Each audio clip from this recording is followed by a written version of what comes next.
What is up, everyone, and welcome to the Game Week 11 deadline stream. How are you guys doing? How are you doing today? It just feels like a long time. I think it feels like a long time on the channel because we kind of were on a break last week. But how are you guys doing? Are you ready? There's so much chaos happening in FPL this week. Of course, we have the blank next week. There's so much to look forward to, so much to kind of get into.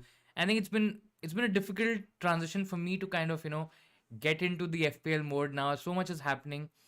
We've recently got the James news. There is some doubts over Mitrovic. A lot of injury stuff happening. There could be a lot of changes for next week as well. So, anyways, I think there's a lot to kind of talk about, lot to kind of digest. Welcome to the stream, all of you. I hope you've had a good break, whatever that time was, and just get ready to go because there's a lot of football coming. There's a lot of FPL coming. In the next 1 week, we have three deadlines, and I think it's gonna be chaotic. It's gonna be really interesting because of course there will be injuries, there will be certain players banging all getting a lot of good points, and we're kind of chasing those hauls and all of that good stuff. So I think it's going to be really interesting. It's just good to be back talking about FPL, talking to you guys on a deadline stream, on a stream, in terms of what can happen in the coming time. So I'm really excited, really looking forward to it. I hope you are too. Just if you're new around here, just make sure that you like the stream today. I'll ask as many questions as you can or as you want to, because I think it'll really help me also to kind of think through different strategies, different players, different transfers, and maybe in the process, just help you out in your FPL journey as well. So I think really looking forward to it. So please feel free to add any questions, etc., and we'll take it from there. In terms of I'll just kind of quickly dive down in terms of my team and what I'm not doing, because I was this close to. It's been such a chaotic day because I've been waiting for the James news. Of course, there was some kind of rumors or some kind of conversations happening on Twitter in terms of James being injured for a longer term. We weren't really expecting anything from Graham Potter because I'm pretty sure he's not going to tell us that James is probably going to be out for a really long time. So he gave us a vague update, which was pretty much expected. But I think there could be a case, or there could be a chance, a high chance, where James is probably out for a long time. And I was contemplating and debating in my head whether I should take out James, because I have one free transfer. I don't have two transfers this week. The issue with my own team is that I have three Man City players and I have a Gabriel Jesus as well. So that's basically four players blanking in game week 12, and that's not ideal, of course. I could have used the wild card this week, but I just was not very comfortable with the balance of the team, considering that I would probably choose certain players for 12, certain players for 11. Then I have to kind of think through 13, 14, 15, and so on and so forth, right? So it became a little bit complicated in terms of what I can do, and I just felt maybe it's better to kind of hold off the wild card and maybe just play it in game week 13. So I have not done that move. I have not taken out James. I just feel it's probably better for my team. Again, I'm not saying you should not do it. If you are planning to play James, maybe if you don't have a great team, if you don't have a lot of bench options, maybe a lot of flags are already there in your team, and then you want a starter, then I think it's absolutely fair and fine to take out James. And there's so many options to kind of go and look towards. I was looking at Lewis Dunk, and I could have maybe gotten him this week, but I've not made that transfer. I just feel there could be a chance where, again, I mean, Brentford are coming from a tough defeat against Newcastle, and I just feel that there could be a response from the team. So that might not be a clean sheet. So just going by that, thinking by what my gut is saying, I just feel that I probably will get more information, wait over the weekend. If there's a scan, if there's a test that's gonna happen with James, I think it's maybe just makes sense to kind of wait and get more information. But again, if you are trying or thinking of making a James to somebody else sort of a transfer, it's absolutely fine. If you're looking at replacements, Lewis Dunk is definitely a great option. To be honest, I mean, there would be a lot of threads, there will be a lot of people, there will be a lot of managers thinking through in terms of where to go for Webster, where to go for Dunk, maybe Estupinan as well. I mean, there are a lot of options in the Brighton team as well, but I really don't think so. There's a lot to choose from. Of course, you can look at the data, you can look at the stats, you can probably say that Webster has slightly better attacking stats, but then Dunk has an opportunity or has chances of getting goals from set pieces and all that stuff, and that's fine. I mean, for argument's sake, it's absolutely fine, but I just don't feel there's a lot of difference there. I have Guehi, and I think a lot of people are also talking about Guehi slash Anderson for their teams. We've seen that Crystal Palace haven't really, kept a lot of clean sheets so far. Of course, they were having tougher fixtures, so we weren't really expecting them to go, crazy defensively all of a sudden. Now the fixtures are turning, the fixtures are getting better. So maybe clean sheets are expected, maybe good defensive performances are expected. And I think Guehi is, I mean, he's a vanilla, plain, boring sort of a transfer. If you know what I mean, he's nothing really out of the world, and who's probably going to take your team by spark and all that stuff. There is a chance where he could get an attacking return, where he maybe can score from a set piece or a corner or something like that.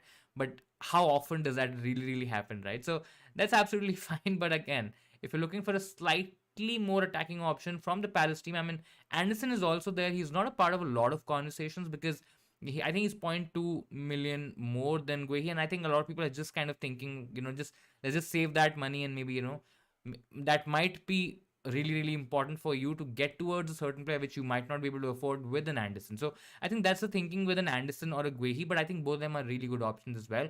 If I had to choose between a Dunk or let's say a Brighton defender or maybe a Palace defender, I'd probably go for a Brighton defender right now.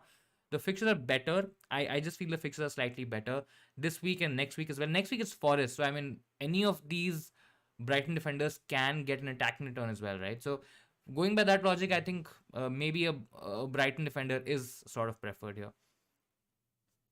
And as Brian is saying as well, right? Hello to you, Brian, first of all. And as you correctly mentioned, I mean, rotate Duncan Guehi, that's also a good option to kind of look at. I mean, the rotation is falling in such a way where you can easily rotate them, play the easier fixture for the easier or for the player, and then get possibly get something out of that particular player in that match week. So I think that's absolutely fine. Suggest a differential captain, got bored of Haaland. I mean, it's difficult to captain somebody else considering how Haaland has been playing. I mean, if you're not captaining Haaland and if he's scoring 15 20 goals, which he is 15 20 points, sorry, not goals, but if he's scoring those many points, I think it just gets a bit difficult to even look at differentials because the losses or the loss that you will possibly have if you don't captain a Haaland, I think that's going to be really massive. So yes, I understand that we want to play FPL in a fun way and we want to kind of look at certain halls, look at certain players, chase those points that we can get, and I think those points are really sweet when we are able to get those. But I think if you just want to have some fun, maybe look towards. I mean, there are options for sure. I mean, if you want a slightly safer option, but again a differential option at the end, I think Gabriel Jesus. If you have a Gabriel Jesus in your team, I think he's a really good option. Leeds are known to concede a lot of chances. They've become slightly better, I would say, as compared to last season in terms of conceding goals. They're still conceding goals, but I think they're slightly better now. Jesse Marsch has definitely focused a lot more on defense, as compared to what Bielsa was doing. So I think, having said that, I still feel Gabriel Jesus or even a Martinelli, it's not a wild punt. I mean, you are backing a good player with good form, having a good fixture. So I think that absolutely makes sense. If you want, you can go towards a Madison, a Trossard, a Zaha. I mean, there are options. Even a Bowen who's facing Southampton. Southampton haven't really looked or inspired a lot of confidence, for them to keep clean sheets. So I think you can target a Bowen as well. So there are some options, but again, when you consider them or compare them against a Haaland, for example, it just looks absolutely crazy to even think about, going towards those options. How about Kane or his? I mean, yeah, I forgot about Kane, and I think Kane is also a good option. I'm just not as confident as a lot of people in Kane this week because Everton is a team who can play a low block, who might make it difficult for the likes of Tottenham or for the likes of, let's say, Harry Kane, Heung-min Son, let's say Richarlison, to kind of break through and run past them. And I think that is where my worry is in terms of captaining Kane. I just feel, yes, Kane is a much more premium option than, let's say, somebody like a Madison, for example, or a Bowen, for example. And you might have a lot more faith in a Kane because you know that he's probably going to score goals. But it just, I'm personally not very comfortable captaining a Kane. I mean, I'm okay having him or maybe a Son in my team this week. But I just feel they're better options and they're high upside. Let's say if you are not captaining Haaland, right, there are much more explosive options that you can go for. I just feel it's going to be a close game for Tottenham. I don't think so. Tottenham are probably going to run away. Again, when I say these kind of things, it always happens that maybe now Tottenham kind of goes away and scores 3-4 goals, and there's egg on my face after the stream. But I just feel personally, I think it's going to be a much more tighter game than I think a lot of people are thinking. Remove Emerson or Neco Williams for Dunk. I think Neco Williams is somebody that looks like he's lost his place in the 11. Now there is always a chance. I mean, Aurier is definitely not going to start every game. considering his age, considering his fitness level. So I definitely think that Neko Williams will play some part. Let's say if might be a short term thing, might he might just not be starting games in the short run. So I think if you're looking at very short term, I think maybe take out Neko Williams and go for Dunk. I mean Emerson, if he starts, and I think he will for most games, he's definitely playing for a much better defense. West Ham are a much better team. Yes, you could argue that they have Conference League games and there will be European hangovers and all of that stuff. That's absolutely fine. But I just feel keeping Emerson is still. I mean, you're still kind of getting coverage. Of course, he's not a Sufal or a Cresswell or maybe a Zuma, for example, who are much more nailed options in that West Ham team. But I just feel I mean, take out Neko Williams and maybe go for Dunk. Start Webster or Tarkowski. If you have both, then I think I'll probably start Webster. Definitely looks like that he has the much better game. I still have a feeling that Brentford would look for a response after conceding those many goals against Newcastle. I mean, they were really poor. It's a home game for Brentford, so the fans would also be behind the team. I just feel it's going to be a much more tighter game. Maybe even Brentford score in this game. Still, I feel there's more merit in starting a Webster than maybe a Tarkowski this week. If you had Kane, would you use two free transfers to go Kane to Salah in game week 12? If I had Kane, I think I will do that. I know that not a lot of people would, back Salah. Yes, we saw that hat trick from the bench. It was against Rangers, so you could argue that, it's not the kind of opposition that you might face in the Premier League. In the Premier League, anything can happen. Even the last bottom ranked team can beat somebody like a Man City, for example. But I just feel it really depends on what happens this week against Man City, right? So if, let's say, Salah is still playing in that wider role, in that wider position, where he's a bit further away from the goal, where he's probably not getting into those goal scoring opportunities, those positions that we've already or that we've seen him doing over the past few seasons. I think in that case, it's a bit of a worry, and maybe I'll look through this game against Man City and then possibly take that call in 12. I think that makes a lot more sense. But yeah, if I had two free transfers, I think Salah definitely has the better fixture.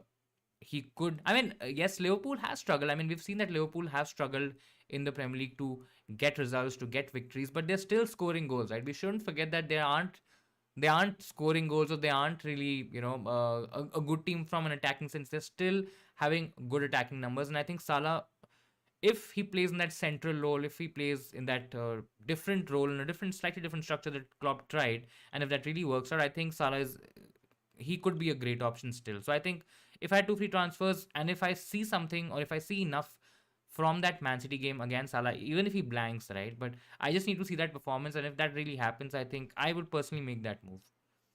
Martinelli, De Bruyne, Haaland, Cancelo, and Saliba in your team. How do I get 11 starters for game week 12? I'm assuming that's in your team, because I don't have Martinelli and I got burned by not having Martinelli last week. So Martinelli, De Bruyne, Haaland, Cancelo, Saliba, that's five players. First of all, I think we have to let go of this feeling, or let go of this emotion, or this thought in our heads that we have to have 11 players for game week 12. I mean, yes, of course, it's beautiful and it's great that you have 11 players, and it's the most ideal scenario that you could find yourself in. But it's not a mandate, it's not a necessary situation to be in. In case if you are having 9 or 10 players with players like a Martinelli, maybe a De Bruyne, I'm just taking these names that you've mentioned here, Haaland or a Cancelo, who have good fixtures after that. I just feel it's just one game week. This one game week is not going to define your entire FPL season. Yes, you might lose out this week or in game week 12, considering that you have a lot of players, but I just feel, I mean, you can possibly keep three of these players. I mean, you can easily, let's say, for example, if you are looking at De Bruyne, I think if you have enough money, you can easily go De Bruyne to a Son, or maybe De Bruyne to a Salah. So that basically makes four players. I don't think so. There's enough, especially if you've invested enough value or invested enough money in Martin, and you probably got him at the start. I don't think so. There's enough value to kind of take him out now and then get him back again. So you just probably keep Martinelli in. Same goes for Haaland. I think when you bought Haaland, maybe it was a different price, and now he might be a lot higher than you probably bought him at. So if the difference is too high, then you maybe also keep Haaland. Cancelo and Saliba, I mean, yes, Saliba is definitely one player that you can easily, take out. Arsenal still have a tendency to concede goals. I mean, they aren't really a defense, which is probably a Man City defense right now, and I get that argument. So maybe you take out De Bruyne, you take out Saliba, you keep Martinelli, Haaland, and Cancelo on the bench, and I think you just play with 11 players in your team. I think by that you might be able to get to 11 players because you have 3 players on your bench. Again, it totally depends on who are the other players in your team. I mean, if you have somebody like a Bailey who might be a doubt, if you have somebody like a James, then again you have to take care of that James injury issue as well. So it depends.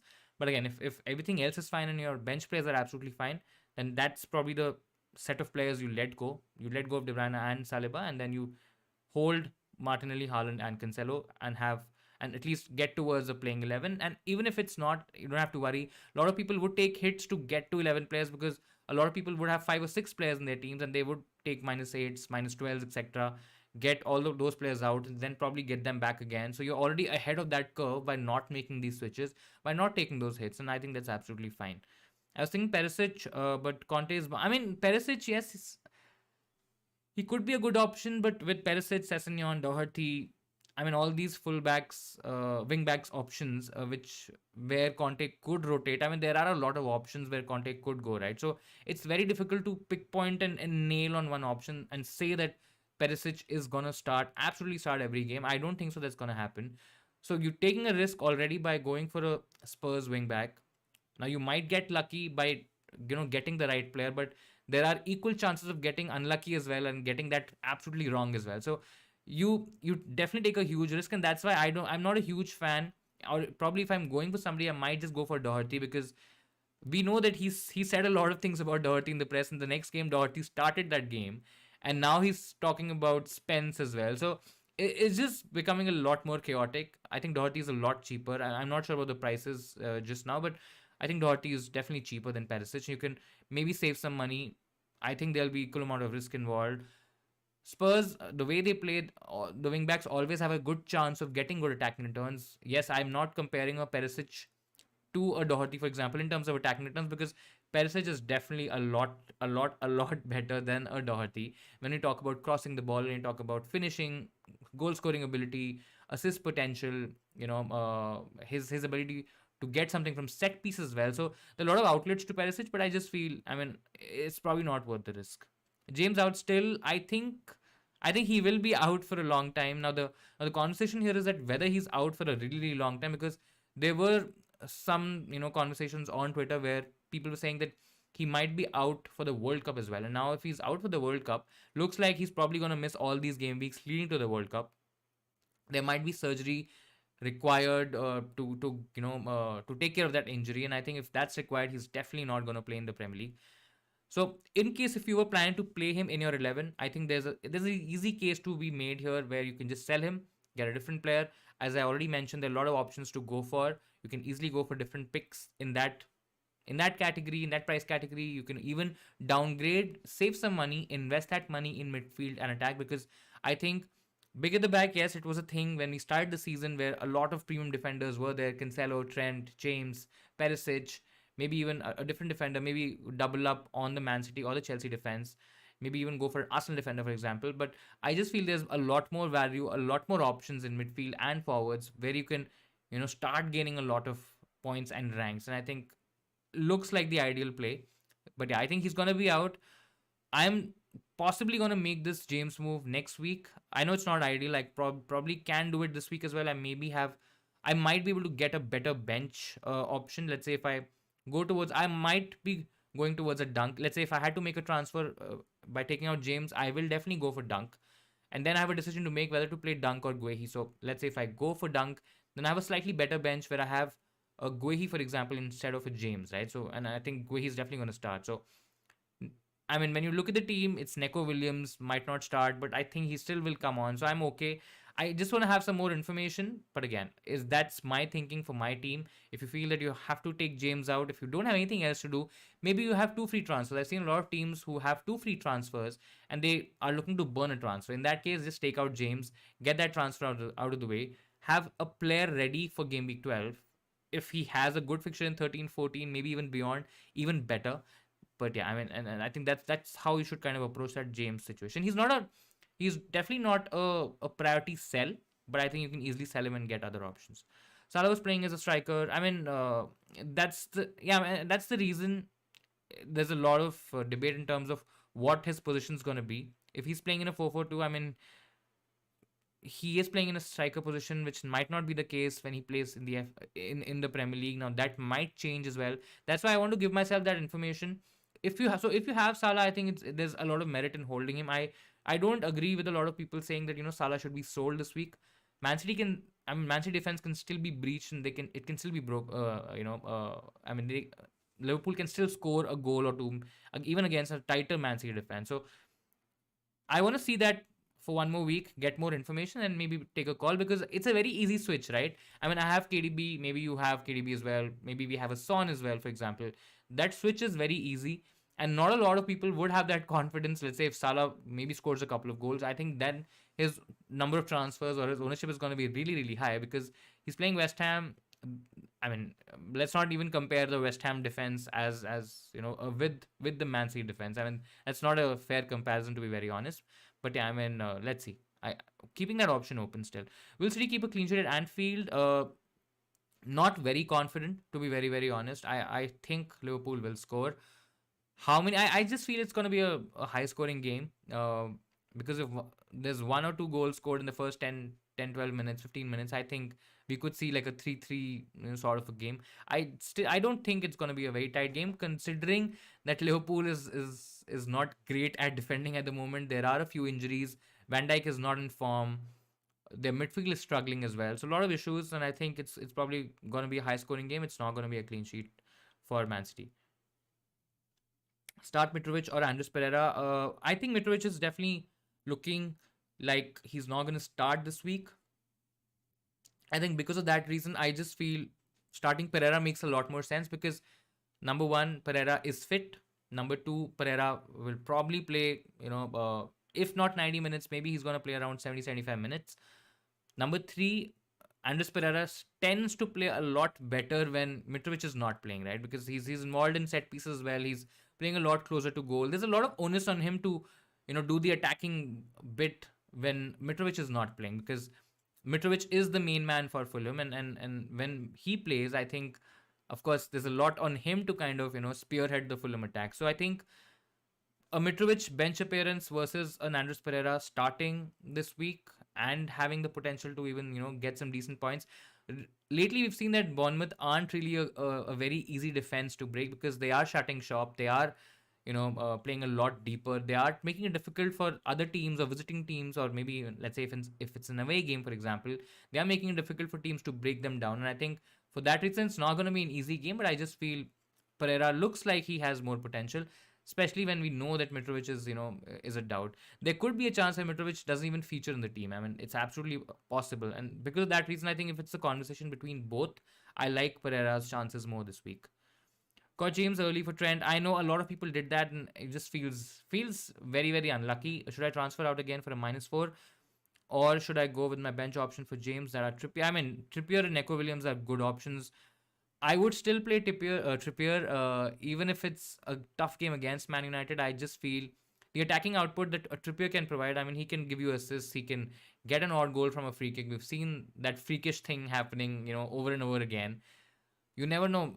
Newcastle might just end up with a clean sheet, and Man United are a tough team to predict at the moment. Yes, they're playing a lot better. I mean, you could debate or you could argue that certain performances have been decent. The way they played against Man City was absolutely shambles. Of course, what were we expecting Man United to do against Man City, because it was Man City, and Man City just ran absolutely riot against them. But I just feel Trippier is a lot better. Neco Williams might not even start, right? So that's something that you might not face or you won't face with a Trippier. So I don't think so. You need to take a -4. Just go with Trippier this week and see what happens with James, and then take a call in game week 12. Do we sell James for Dunk or should we hold him? Depends on your other team. If you can easily play somebody from your bench, then maybe just hold James, keep him on the bench. If you have two free transfers, nothing else to do, sell James in that scenario. If you had James in your playing 11 and you don't have options, then just get Dunk. If Dunk is a priority transfer here, just get Dunk in your team and get rid of James. Looks like it's going to be long term. It's not confirmed yet. Maybe the scans and the tests, which he's probably going to undergo during the weekend, that's going to give us a better picture. But I just feel it looks like it's going to be a long term injury. Brighton seems to be defensively solid. Don't see Brentford. I mean, yeah, you could argue that he Brentford might not score a goal. It's an away game for Brighton. I think so. And I think I mean, yeah, could happen. Absolutely could happen where Brentford may not be able to score, but I just feel there would be some response or something that comes off from the Brentford team. But yeah, I mean your assessment is not wrong in terms of assuming that Brentford they're definitely a lot stronger defensively than a Brighton are definitely a lot stronger than Brentford defensively, and I think yeah, I mean a clean sheet is absolutely in the realm of possibility. It's not something that might not or absolutely cannot happen. Long time no see. Hello to you as well. Welcome to the stream. Yeah, I mean, it feels like a long time since I've streamed and I've spoken to all of you guys. Spoken about FPL, spoken about football. This week. It was the first video as well after a long time. I was on vacation and yeah, it was a really good break as well. I have Kane, but I'm confused if I should get Son. Who's more likely to get more returns? I mean, between Kane and Son, I think it's not very clear cut at the moment. We've seen shades from Son as well, and we feel that or you get that feeling that he's probably gonna get back and he's gonna get a lot better. Kane has been silently doing his business. He's been silently scoring goals, but because of what Haaland and even a Gabriel Jesus, I mean, Gabriel Jesus's overall output in terms of goals and assists has been really good. And the way he's transformed the Arsenal attack, I mean, it's definitely a lot more commendable than what Kane has been doing. But Kane has still been playing really well. I just feel, I mean, the switch is not necessary. I think Kane is absolutely fine. If you have Kane, I think you should just stick with him and just see out a couple of weeks if he's doing okay. If not, you have a lot of options to go for. You can easily downgrade Kane to a different option. Have players like Skamaka, for example, Edward, for example, maybe a Darwin Nunes, for example, right? That also could be an option. So just keep that option open and see for a couple of weeks and take that call. I don't think so. The switch is really necessary at the moment. What do you think about doing KDB to Son? I like KDB this week as well. Liverpool haven't really shown any anything great in terms of defense. Yes, it's a home game for Liverpool. Yes, it's going to be at Anfield. The atmosphere is going to be different. I don't think so. Liverpool are going to sit back and defend and soak in all that pressure. I just feel Liverpool are going to go all out attack. Klopp knows right now that the best way to win games at the moment is to outscore the opposition, is to not keep it tight, not score a goal and then just defend for 90 minutes. That's not what Klopp does or Liverpool do in general, especially when they're playing at home. So I think Kevin De Bruyne is absolutely fine. I don't necessarily see the idea or the need to do a KDB to a Son. I mean, eh, yeah, I mean if let's say if this conversation was a KDB to a Foden, for example, let's just keep the game week 12 blank aside for a second. If that was a conversation, I mean, yeah, there could be a proper debate to be had there whether that downgrade is is worth it or not. But I still feel Kevin De Bruyne against Liverpool, against a leaky Liverpool defense, even if it's an away game, I think there's potential there. As I said earlier in the stream, not very confident about a Tottenham huge score against Everton. I think Everton are gonna set up very defensively. They're gonna pray and hope that's a close game, and they're gonna at least try for that to happen. And I think yeah, I mean I generally believe that KDB might get a decent haul this week. How many players would you have playing game week 12? If you have anywhere, I mean, let's say if you have any number between a 9 to an 11, 9 to 11 players basically playing in that week, I think it's absolutely fine. You don't have to go out of the way to disturb your entire team. Just don't look at game week 12 in isolation. Look at what's happening with your team, with your players. What kind of players, what kind of structure do you have for 13, 14, 15, 16 as well? Basically before the World Cup as well. Yeah, we know that there's going to be rotation and there could be injuries coming in as well, but have a slightly broader idea in terms of your transfers, in terms of what you're doing, rather than just taking out all the blank players, all the Arsenal and Man City players, because Arsenal and Man City are the top two teams in the league right now. If you're talking about attackers, if you're talking about defenders, there's absolutely worth and absolutely merit to keep those players. And it's fine. It's just 1 week. It's definitely not going to define your entire FPL season. That's what I wrote a blog about it as well. If you want to go check it out, you can absolutely do that on All About FPL. I was talking about how to kind of navigate the game week 12 blanks, what to do with Arsenal Man City players in depth. So if you want to in depth understanding, you can always, go and check that out as well. But yeah, I mean, you don't really have to have 11 players. Just make sure that you have the best captaincy options available. If that's a Salah, for example, if maybe a Trossard, maybe you're planning to captain a Trossard, for example, against a Nottingham Forest, where there is Hall potential, right? So if you have these options available, and let's say if you can get as close as possible to an 11, I think it's absolutely fine. You don't have to take minus 12s, minus 16s, and all that stuff and change your entire team. Anywhere between 9 to, I mean, 11 is ideal, but 9 to 10 is absolutely fine. Is Trossard a good transfer for Pereira? I mean, for Pereira, I'm not sure because Pereira is in itself not a bad player still. He can always come from the bench. He's very, very cheap. He's not costing a lot of money. We know that he has attacking impetus in him. He can get you an assist. He can score goals as well. We know that he's a sure starter as well. So maybe if there's a different option, the answer would have been slightly different. But Trossard in isolation, I think he's a good option to go for. If you're looking at very short term or a short term picture, short term viewpoint, I think this week, next week, Trossard is a really, really good option to go for and have as well. If you are looking at this window and if you want to transfer out, let's say, Pereira in this case, I think you can absolutely do it. But yeah, I mean, it's not a must transfer to do. If it was a different player, maybe having slightly lesser potential, maybe some sort of an injury scare, maybe not even playing for 90 minutes, etc. I think that could have been, the answer could have been different. But I think Pereira as the fifth midfielder, as your bench player, is absolutely fine still. But yeah, Trossard definitely a lot better over the next 2 weeks. I took out Cancelo for Webster, expecting at least clean sheet. Will take him in 13. Yeah, I mean, you can absolutely get him back in 13 along with Salah. Salah in 12 is also decent. It's West Ham. So, yes, it's not going to be the easiest fixture out there, but I think Liverpool in attack, I think they're okay. It's Luis Diaz is also not there. We've seen that Firmino scoring goals. So, there's a lot of changing blocks in the Liverpool attack, and we can't say with surety that, Salah is absolutely going to bang it. But there is potential to do decently well. Brentford definitely going to score. I mean, yeah, Brentford can absolutely score. I won't be surprised if they, if Brighton keep a clean sheet. I mean, it's not going to be a surprising result either way. Brentford scoring a goal or Brighton keeping a clean sheet. Both possibilities exist.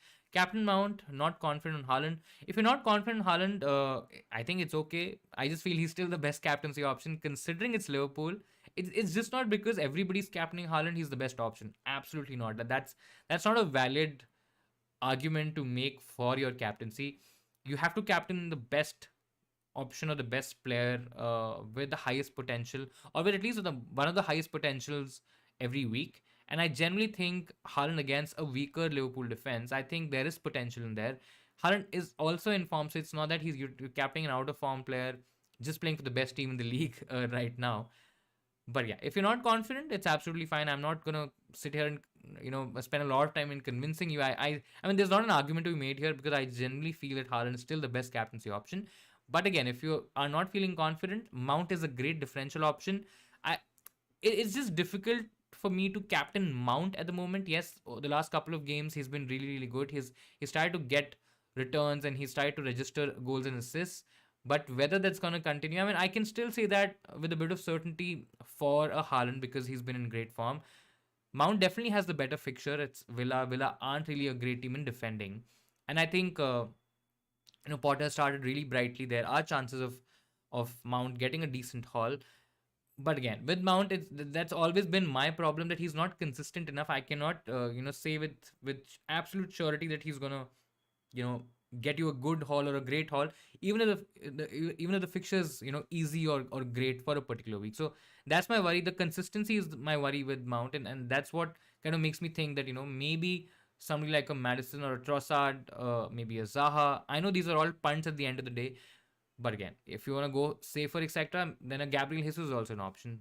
But yeah, Mount is something that I am personally not very, very comfortable with. But if you are feeling, very wild and very crazy, I think go for Mount and let's see what happens. Haaland and KDB want to give KDB the band. No. I mean, yeah, if it's Haaland and KDB, if this conversation was Haaland and Foden, I think Foden could also have been a differential player. But if it's between Haaland and KDB, I think Haaland definitely gets. I mean, there is more potential with Haaland. He's gonna get more of the ball. He's gonna be a lot more closer to the goal. We know that there is a set pattern or a play which has emerged in the Man City attack where Haaland is making those runs towards the goal, and then KDB is kind of searching for those balls, searching for those passes, making those assists and getting those assists for those Haaland goals. So I still feel Haaland is the better pick to go for. Nunes or Firmino? Right now, it looks like Firmino. I mean, I know not a lot of people will probably go towards the Firmino, but there's absolutely nothing wrong with Firmino. The only issue with Firmino is that I don't know if he's going to start every game or not. With the form that he's showing, with the goal scoring ability that he's shown over the past few weeks, and he's saved Liverpool quite a lot recently. And I think with that, there is absolutely a chance where you can go for a Firmino. Minutes is the only problem with a Firmino, and let's say if there's a slight change in structure, what happens to that Liverpool attack is my worry here. That's the only thing. But if I had to go for one of Nunes or Firmino at the moment, I think Firmino is a great shout.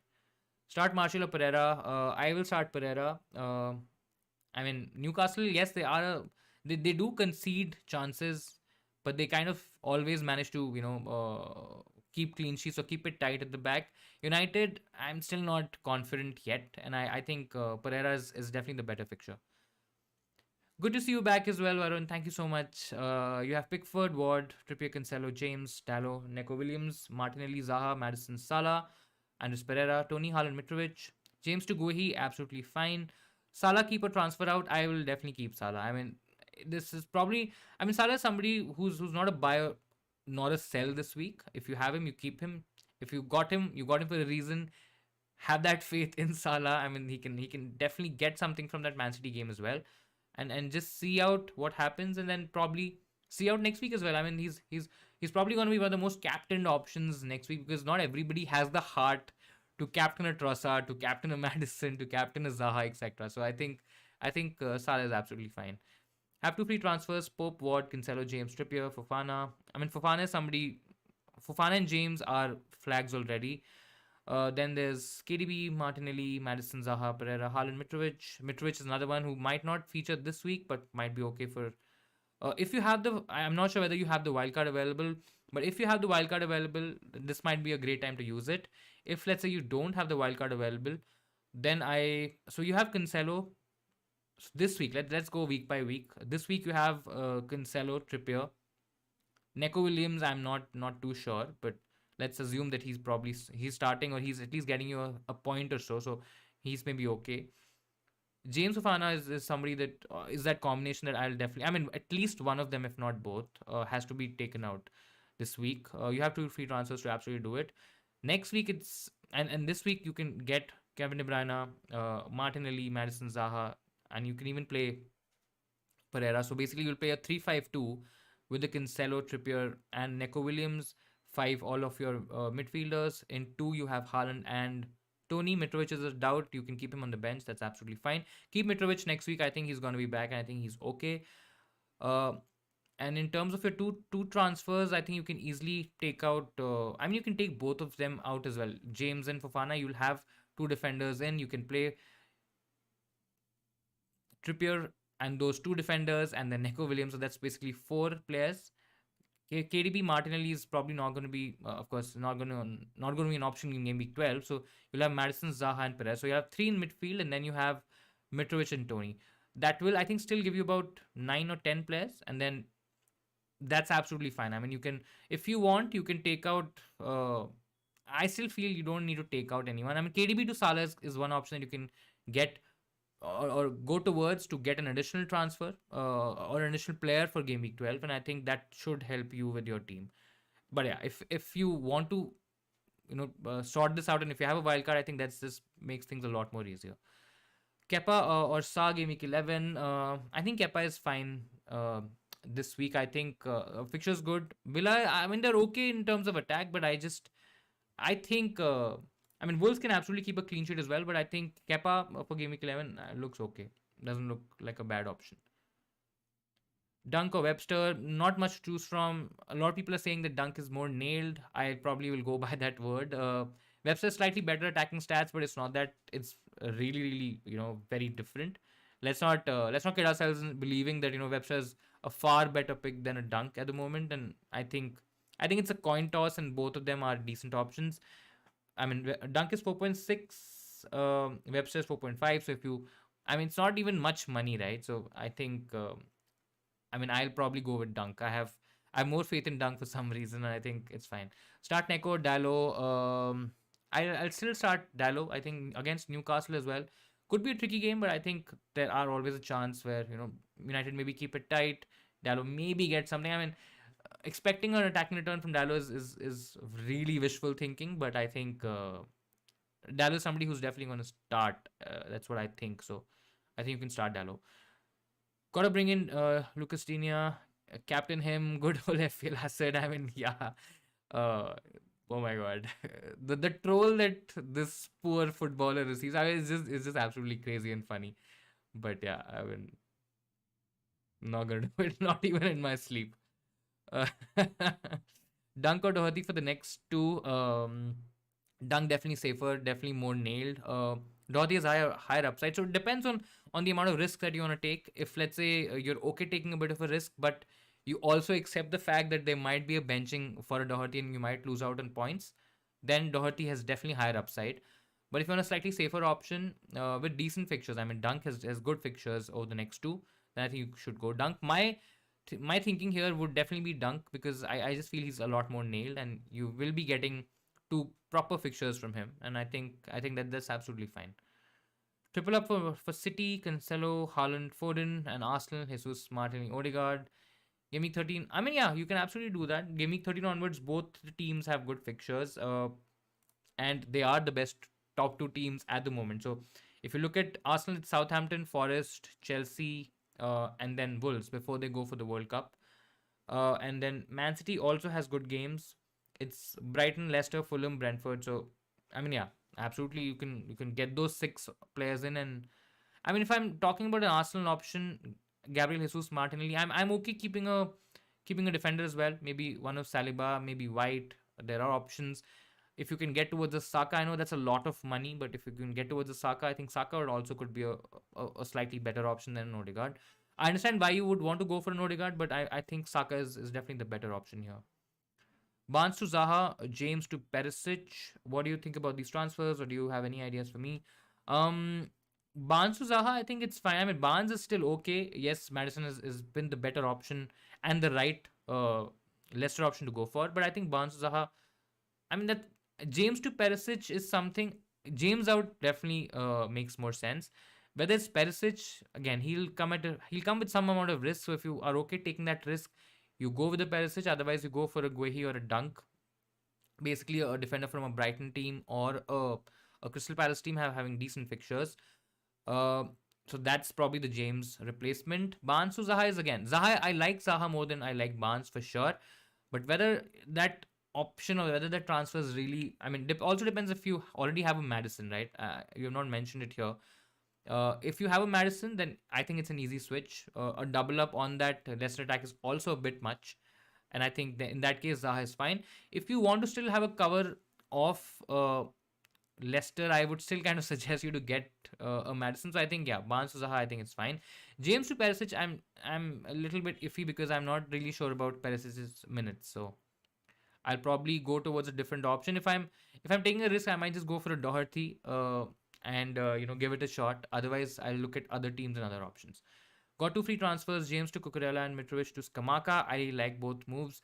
Cucurella again is somebody who's a bit risky because we know that there could be a chance where he plays in that left centre back role, where let's say Chilwell is starting in that left wing back role, but there could be rotation with Chilwell as well in that left wing back role, right? So right now we don't have enough information. Yes, we have a few games under the belt, and we have seen what Potter is doing.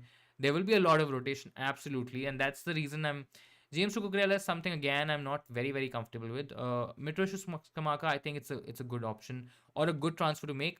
The best part is that not a lot of people are talking about Skamaka, right? So you can probably get that advantage, get that differential edge right now. It looks like Skamaka is the first choice at the moment, and and Antonio is probably gonna be coming at the end, maybe playing about 15-20 minutes. So Skamaka is definitely not a 90-minute man, but I think the form that he's showing, and he looks like a decent option, a decent player. So yeah, I mean, all up for differentials and all up for players that could give you massive boosts. Would you start Mitrovic or Brighton defender? I'll start a Brighton defender. Let's all captain Dini and change the meta altogether. I mean, I'm still not gonna do that. Pascal Gross or Neko Williams to start. Pascal Gross is the better option. Whom to start, Mings or Neko? I mean, Mings also does. Mings is definitely somebody who's gonna play or gonna start for sure.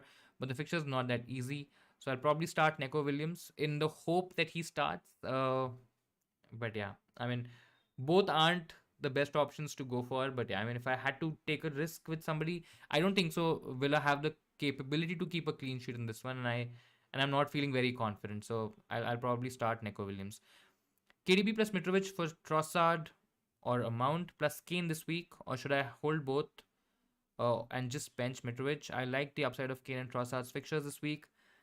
I mean, yeah, if you are looking at the scenario in this way, I think it's absolutely fine to. I mean, it's not something that you really have to make, because I think I have a feeling that a lot of people are undervaluing KDB's contribution to that Man City team.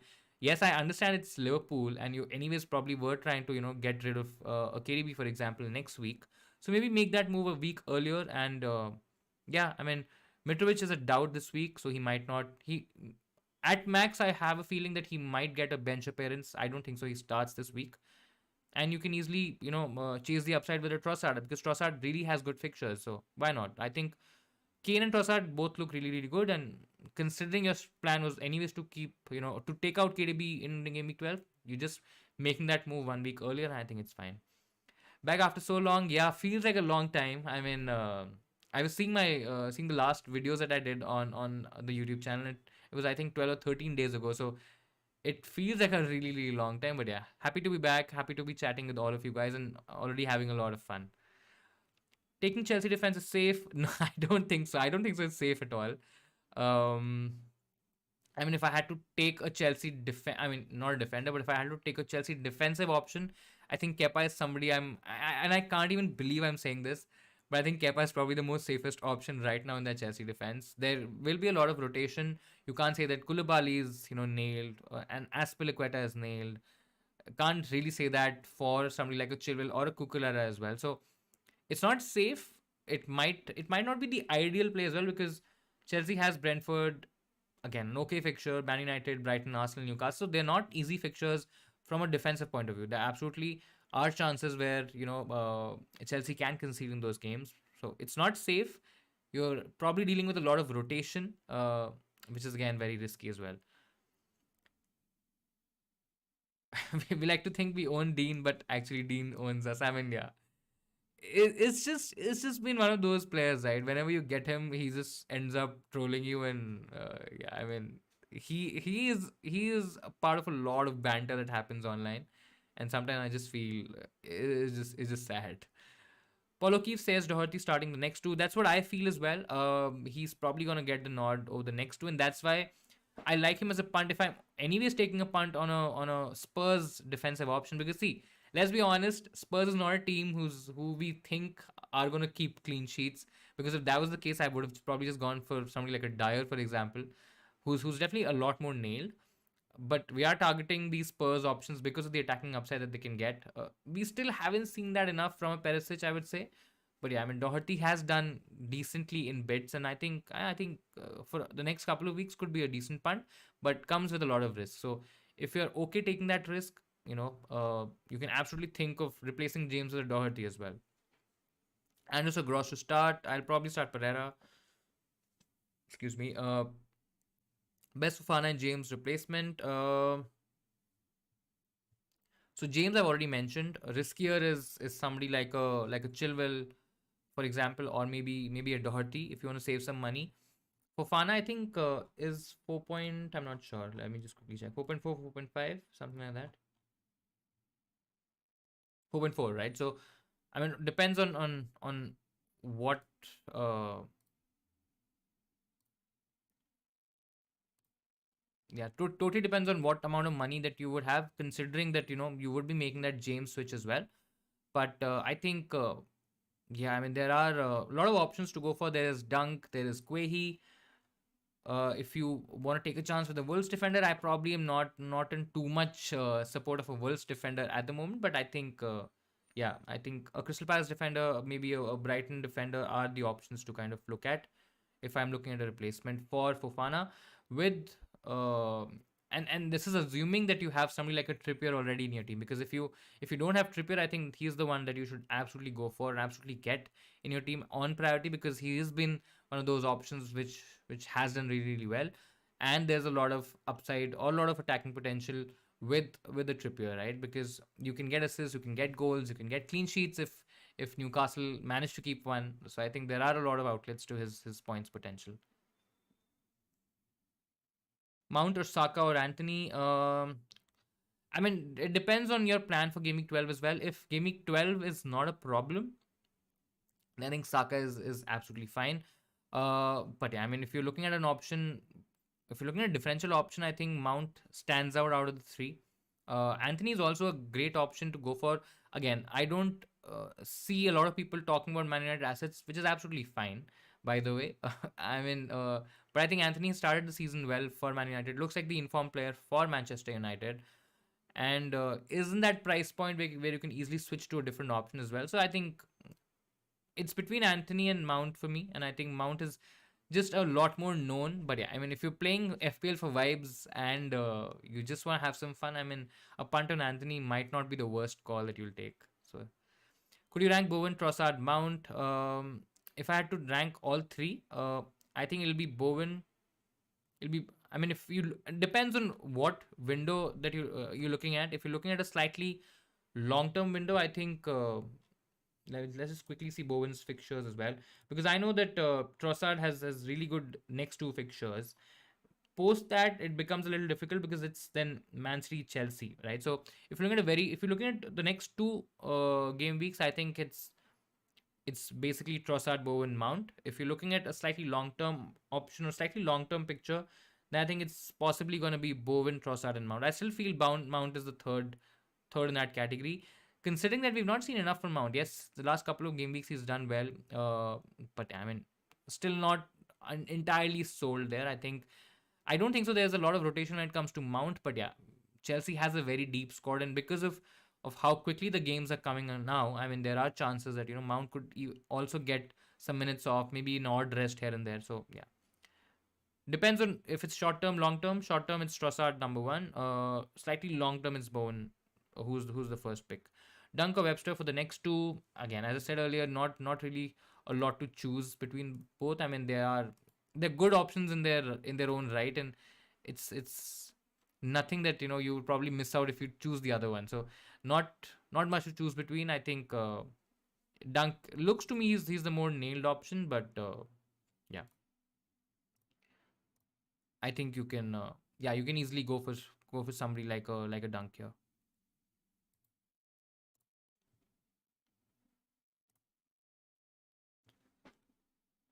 Your team is Pope, Trippier, Cancelo, Perisic, Madison, Martinelli, KDB, Pereira, Haaland, Tony, Mitrovic, benches, Nico Williams, Bailey James, two free transfers. Any moves that you recommend? I mean, there are plays that you can go for. Take out James, go for a slightly safer option. Considering that you already have a Perisic who could not be nailed, if you get what I'm saying, I think you can always go for a Dunk or a Guehi. Get that safety net. Considering that you already have a Perisic, maybe go for a Dunk, for example. Uh, and again, you can save one for next week because you have Haaland, Martinelli, KDB, and Cancelo. So that's four players I see who don't have a fixture. Plus, you also have James as well. Um, I mean, yeah. So James, again, you'll probably be taking care of James this week, so that's fine. I think you can easily save one. Next week you'll have two free transfers. You can take out KDB for a Salah, for example, that takes care of one of your players. And let's say if you want to take out Mitrovic, that's also an option. But I think keeping Mitrovic is fine. Maybe you can just use that transfer elsewhere and maybe change Perisic to maybe a safer option. considering that you might, I mean, I don't know if you have the wild card available or not, but I mean, keeping Cancelo, Martinelli, and Haaland, I think that's the right play. And then you try to get towards an 11. So I think that should be the strategy here. James definitely looks like somebody who could use a transfer in this team. I mean, Bailey could still be okay for game week 12, so that gives you an additional player, so you don't really have to worry a lot there. James to Thiago Silva, a defender for the next 3 game weeks. I mean, again, because of how quickly the games are coming, I'm not very sure of Thiago Silva playing every game because there will be some rotation for sure. So that's why I don't like Chelsea options. If I'm really risking with somebody, I'll probably go for Chilwell because I don't think so. He plays in any other position apart from that left wing back role, right? There's always a chance where you could get Cucurella playing in that left centre back role, and then his attacking potential is not as high as you would probably want it to be. So if you're taking a risk, maybe go for a Chilwell if it's a Chelsea defender. If not, then you also have an option to go Doherty for the next couple of weeks. If not, then you probably go towards a Dunk or a Guehi, who are slightly safer options because they're much more nailed to start. Might not have the attacking upside, but I think that's the offset that you get, and that's the opportunity cost that you're kind of paying to get to these safer options. Pope, Cancelo, Trippier, James, Quehi, Neko, KDB, Barnes, Madison, Martinelli, Pereira, Haaland, Wilson, Mitrovic, Barnes to Zaha or Trossard, Barnes to Zaha or Trossard, or do you have any ideas for me? I think Barnes to Zaha is absolutely fine. A double up on that Leicester attack looks a bit much. I think, yeah, I mean that's absolutely a safe transfer to make. Just have something in mind for next week as well because you have Haaland, Martinelli, KDB, that's three, and then you have James as well who might be out and Cancelo. So that's 5 players. So I mean, in that scenario, I think then Barnes doesn't really look like a priority transfer out because you have other fires to put out. Maybe you take out James right now instead of a Barnes. Keep Barnes because Barnes will still have a fixture right this week and next week, and I think that's absolutely fine. And then maybe you take out James, get that additional player. That's number one, and then try to navigate that game week 12 blank because you have you still will be having 4 options or 4 players who will be blanking. So I think keeping Barnes is I think okay for this team. And again, I'm considering that you don't have the wild card available, and then you know yeah, I mean that's what I think should be done here. Salah or KDB this week.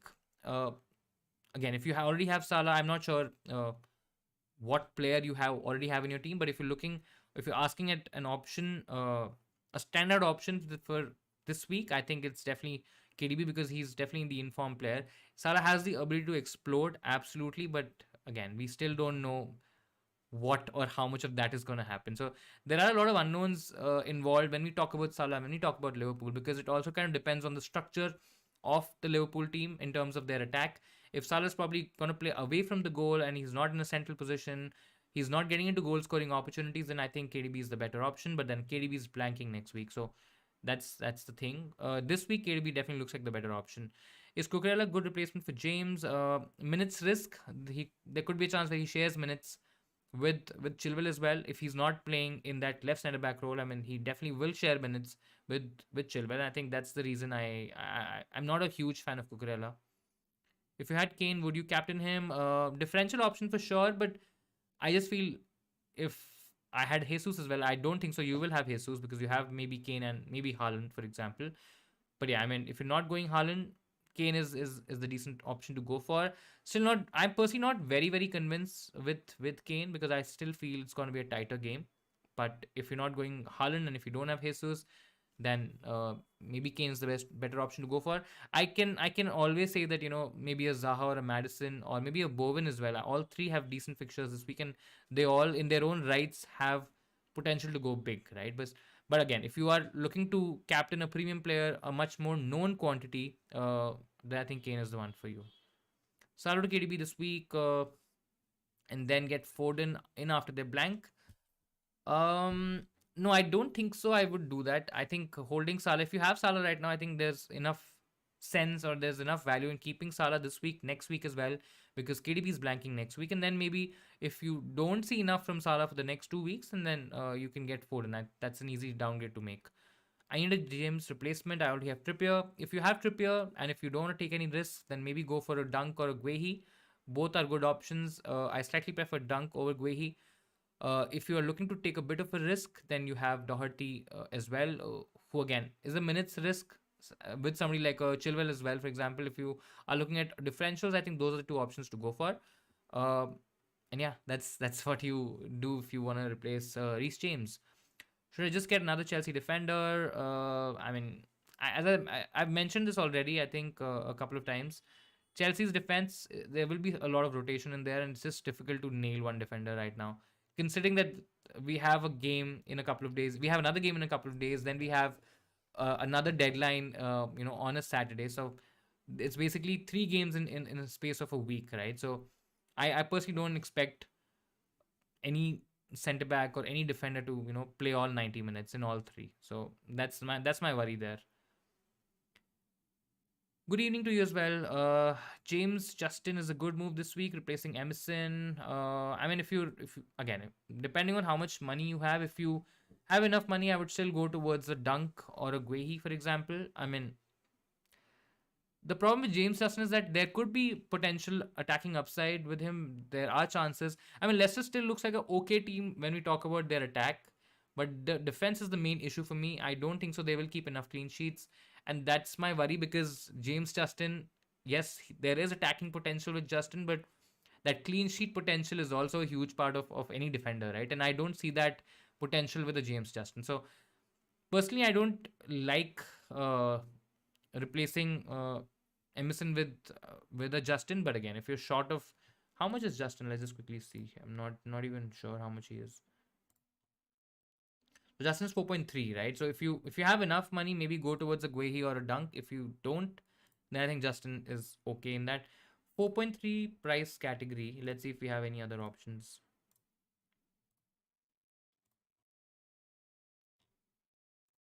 Yeah, I still feel. I mean,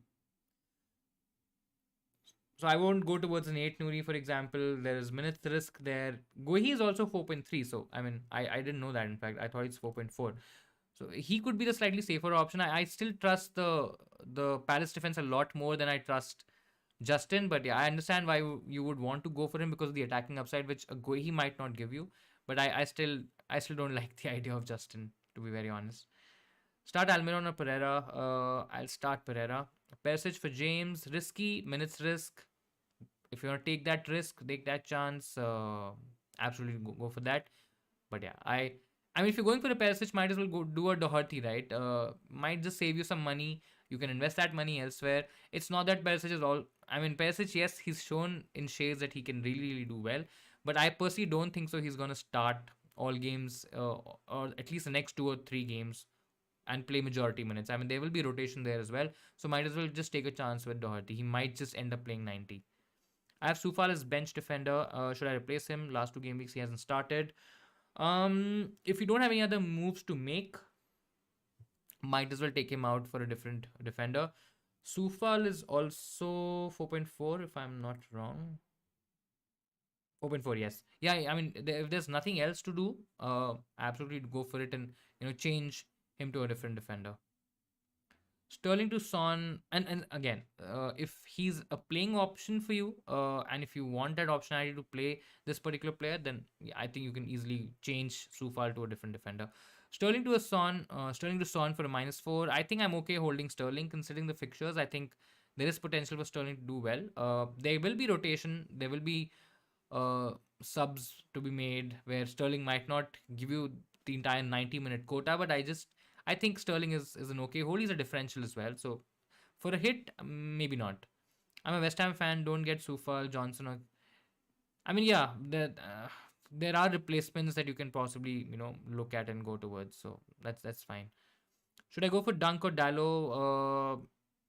I mean, when we talk about clean sheet potential, I don't believe I'm saying this, but I think I still like Dunk more than Dallo at the moment. And I think that's where I'll go because it's not that we've seen enough or seen a lot of attacking potential from Dallo as well. Yes, he plays in a much more attacking role than a Dunk, but Dunk also has attacking threat from set pieces, which we shouldn't really forget about, right? So I think Dunk is fine. Mitrovic to Welbeck. Now I'm anxious. I mean, Welbeck is. I mean, there were a couple of chats that I had this week where people were asking about Welbeck. I still feel if I had to go for a Brighton player, it has to be Trossard. But yeah, I mean, Mitrovic to Welbeck. Let's just hope for the best. Let's just keep our fingers crossed and hope that he does well because fixtures are there. I mean, it's not that you're blindly going for some random player and you just he cannot score goals. We've seen that Welbeck has done well this season, and I think the fixtures are there to kind of support that argument as well. So let's see. Bench one out of Webster, Guehi, and Pereira. If I'm benching one, I'll probably bench Guehi out of the lot. I think there are chances where Leicester can score against a Palace defense. Leicester, I mean, they're okay. They're a lot better in attack than they are in defense. Of course, we all know that by now. And I think Webster and Pereira are the ones that I'll start and bench Guehi. Guaita, Trippier, Cancelo, Guehi, Dunk, Madison, Martinelli, KDB, Pereira, Haaland, Tony. I mean, is there a question? Let me know. Thank you so much for the plugin. Please like and subscribe if you are new around here. If you have found this stream helpful, we do this every week. I mean, that's at least my attempt or my I try to do that. But yeah, I mean, really helps the channel grow, and we have been growing season by season. I think really love the support that you guys have been showing this season as well. For bench options, get rid of Malacia or Neko Williams for Guehi. Neither are nailed anymore that I agree with, and neither have good fixtures, good game week 12 fixtures. I'll say more money getting rid of Malacia. I mean, if you're getting more money getting rid of Malacia, I think it's fine. You can get rid of him. I don't think so. He's nailed. There will be rotation. I think that's fine. I mean, you can just go for the higher or the more expensive option, take him out, get more money, and get out of there. Best replacement for James. Going going hall chasing, then it's probably a Doherty, for example. I still like him more than I like Perisic. If you're looking to go a safer route, then I think it's Dunk or Guehi. How about Dallo for James, or should I keep James and save the transfer? Depends on your team, depends on your structure. I think it's a much more, deeper question. If James is a starter for you, then take him out, get a different player. I probably won't get Dallo just now. I probably still want to see more from Man United and maybe get their fixtures a little sorted, get the easier fixtures in the way, or target the easier fixtures. I just feel there are better options to go for. As I said earlier, going safer, then go Dunk or Guehi. Why is Perisic not talked as much as Doherty? Isn't he much more safer? I mean, I don't think so. He's much more safer because he's had a couple of bad games. He's looked a bit off. He looks like he needs a rest, and precisely for that reason, I don't trust Perisic. With Perisic, I mean Doherty, we can still say that he may last for 90 minutes. Perisic is somebody who doesn't, or who would probably not play the whole 90 minutes, considering that there are a lot of games coming up, and Conte would at least want him to be as much fresh as he can, or as he can keep him. And for that reason, I think there's Sessegnon, there's Doherty in the mix, and I think they are. It's not that there are any better options, to be very very honest, because Perisic has great ability. I mean, don't get me wrong here at all. It's just the minutes and the rotation which makes Perisic is also a bit riskier. The general chatter in the community this week is that Doherty is probably going to start the next two, and that's just. And it's not that the next two games are absolutely crazy, right? I mean, yes, Doherty could get something against Everton this week as well, but on the other hand, he could absolutely blank as well, right? So yeah, that's where I am. Kilman for James. I think it's Kilman only, right? Yeah. They're better options. I think they're better options. You look elsewhere. Is Mitrovic, Trent, and James to Dunk, Kane, and a 4 million defender worth a -4? Depends on which 4 million defender you're talking about. Is this a playing? Do we have any playing 4 million defenders? I'm not even sure. We've been so stuck up on Neko Williams or an Emerson. I mean, we don't even see other options. To be very very honest. I mean, if it's Emerson, maybe, but again, I don't think so. Emerson is absolutely nailed, to be very very honest.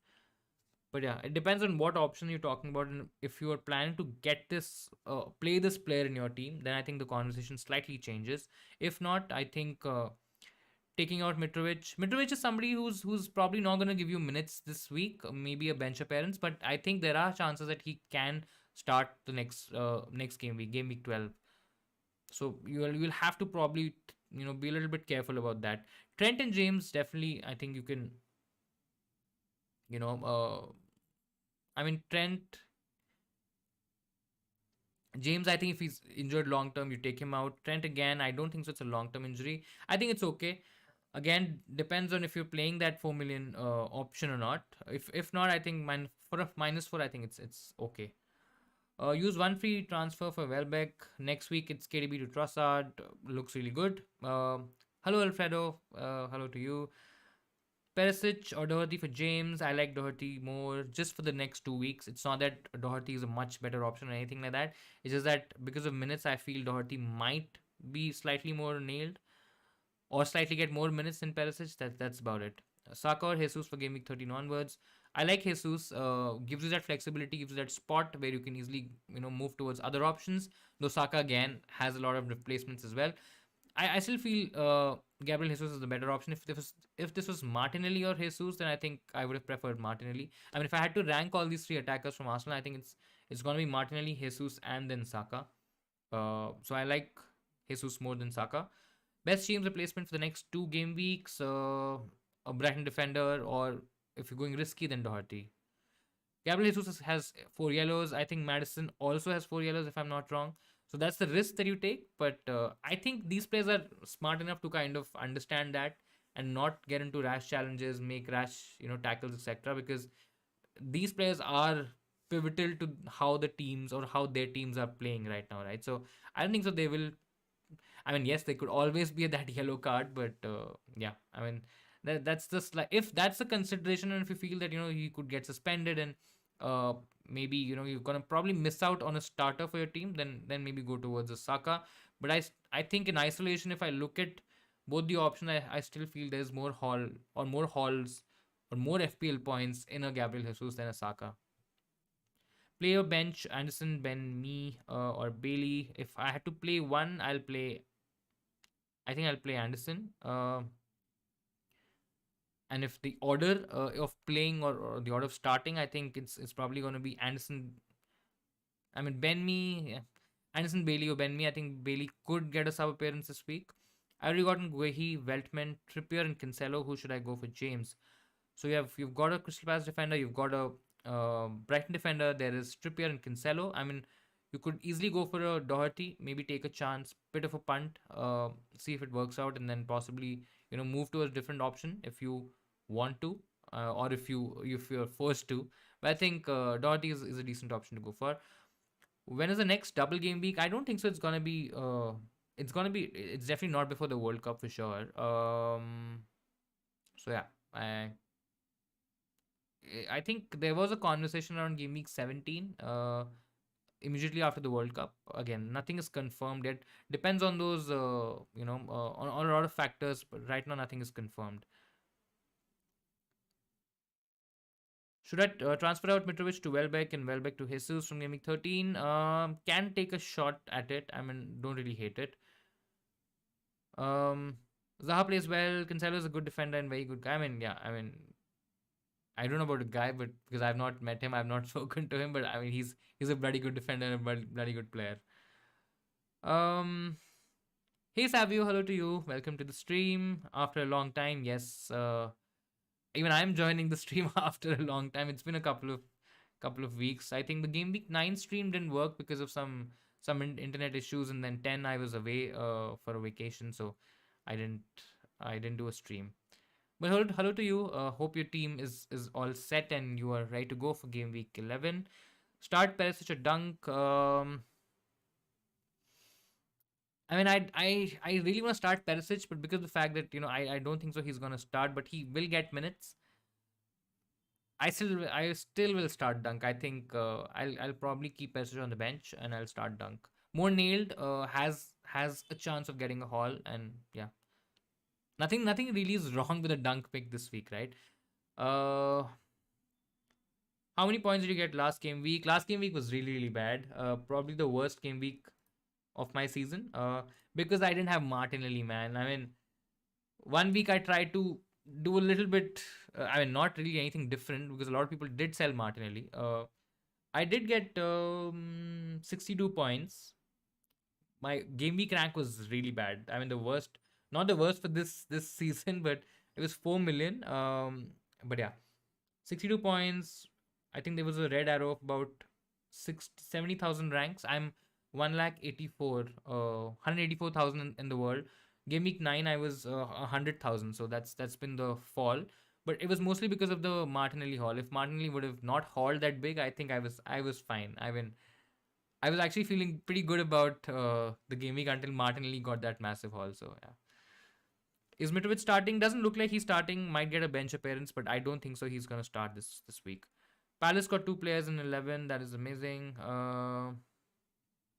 Yeah, I mean, let's just hope they do well. Zaha and Guehi are good options, and let's just really hope they do well this week. James to Kilman. I still feel the better options. I mean, Wolves haven't even spoken about Wolves a lot because of the other options that are available. It's Forest this week, so this week it's fine. Then it's Palace, Leicester, Brentford, Brighton, Arsenal. I mean, not the easiest set of games, uh, and I think there are better options to go for. I missed one game week and I'm 4 million in the world. I mean, that's what happens, right? A game week where Haaland maybe scored a hat trick, everybody captained Haaland, and you didn't, you know, if so you missed game week 1. So I mean that's okay. There's still enough time to get back in the game, and it's a long season, right? So that's why I tell people to not really worry about the your FPL season just yet, because game week 12 blank again, I don't think so it's going to define your FPL season. There are a lot of opportunities, or there will be a lot of opportunities that come in the future game weeks where you can absolutely kill it, smash it, and gain a lot of rank. So it's absolutely fine if you still are around 4 million. There's still a lot more to gain, and just don't lose hope and don't lose heart. Try to play sensibly. Don't try to go all out crazy because of the fact that you want to catch up and gain ranks and all that stuff. It's okay. I think FPL is a game where you have to be patient, right? It runs for almost the whole year, 38 game weeks. You need patience for it.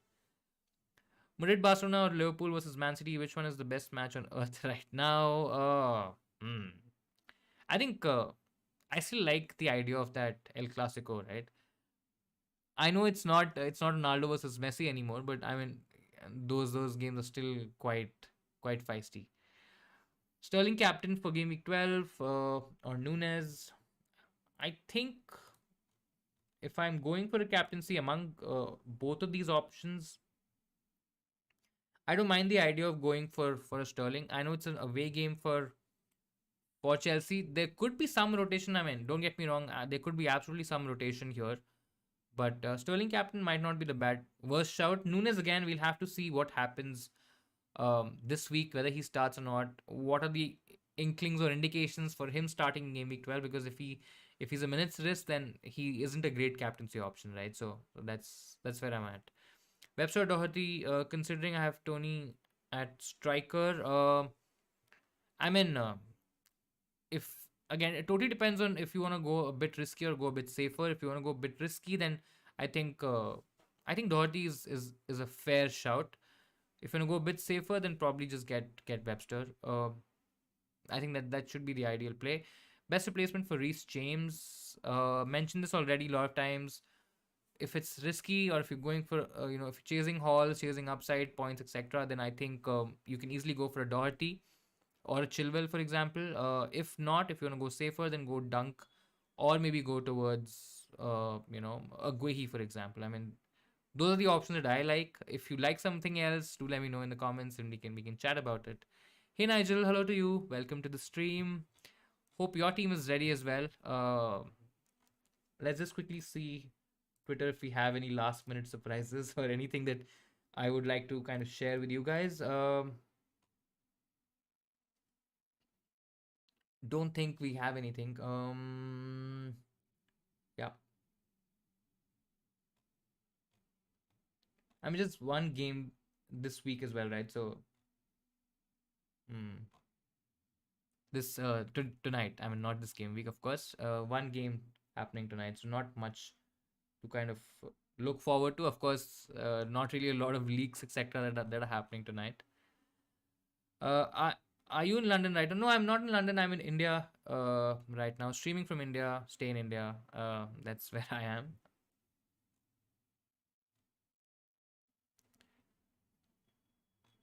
Guys, we still have about half an hour, 40 minutes to go. So if you have any more questions, if you want to ask anything, share anything, if you have any news, anything that I have missed, probably, please feel free to add, share in the chat. All of us will benefit from that. What do you guys think? I mean, what do you guys think of the Man City Liverpool game? Do you think it's going to be a close one? What do you think would be the scoreline?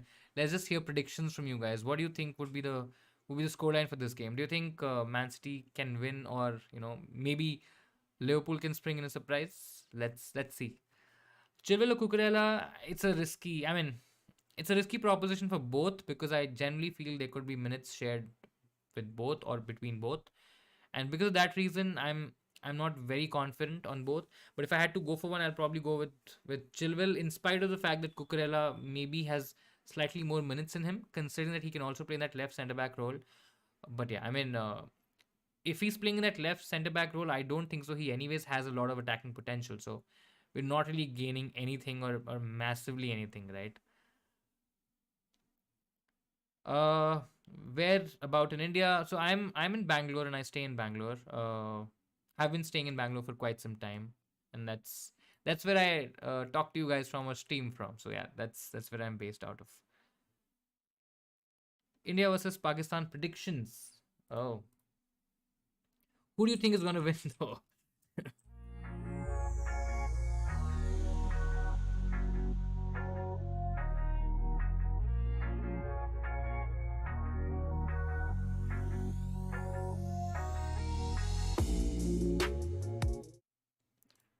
Still need to correct this. I mean, I still don't know why this happens, but yeah. Hopefully, I'm back. Of course, we want India to win. Why not? I mean, India will win. There's not a conversation to be had there.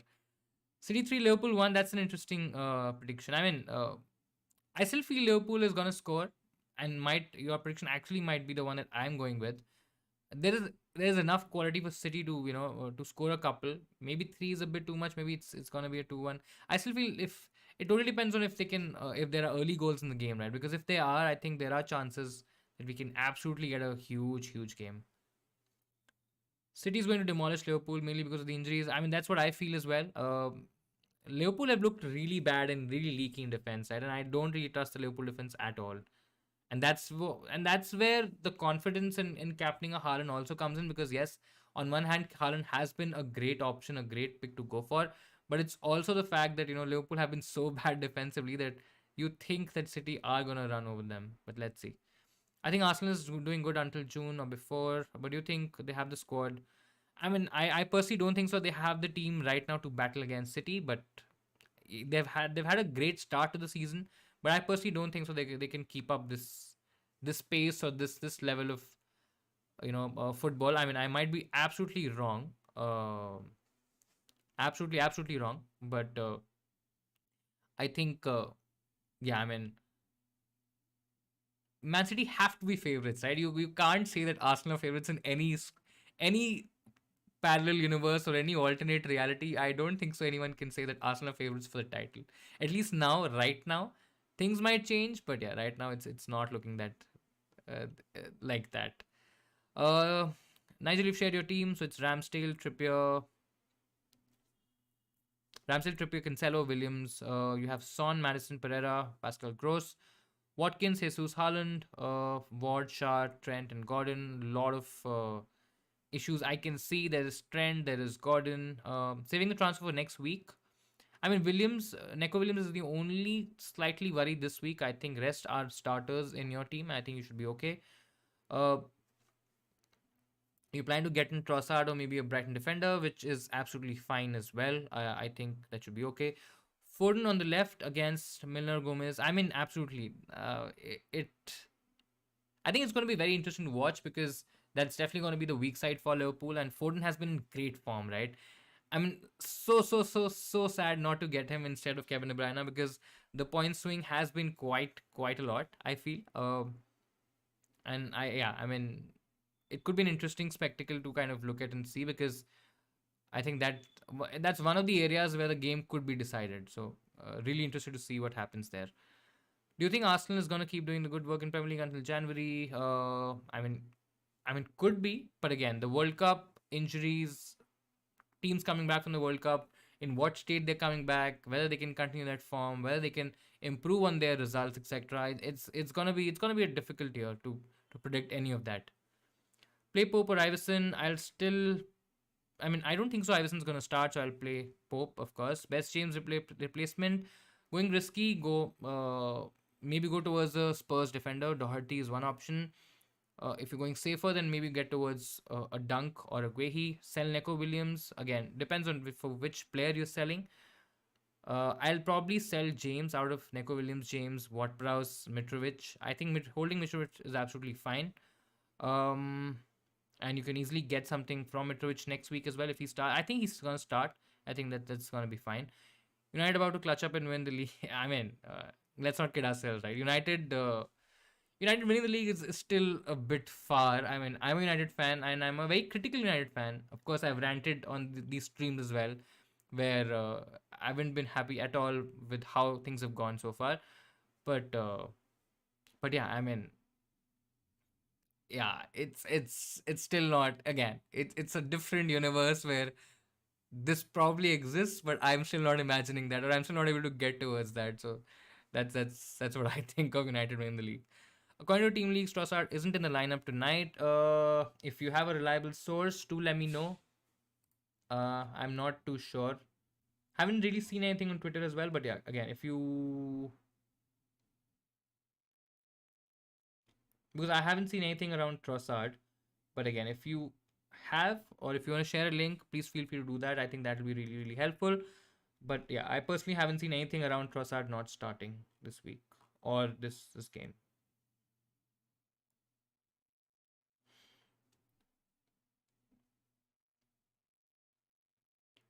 Liverpool can defeat City and Barcelona and Madrid, and yeah, Leeds and Arsenal is a very good match. Hopefully, I think it's gonna be a good game. I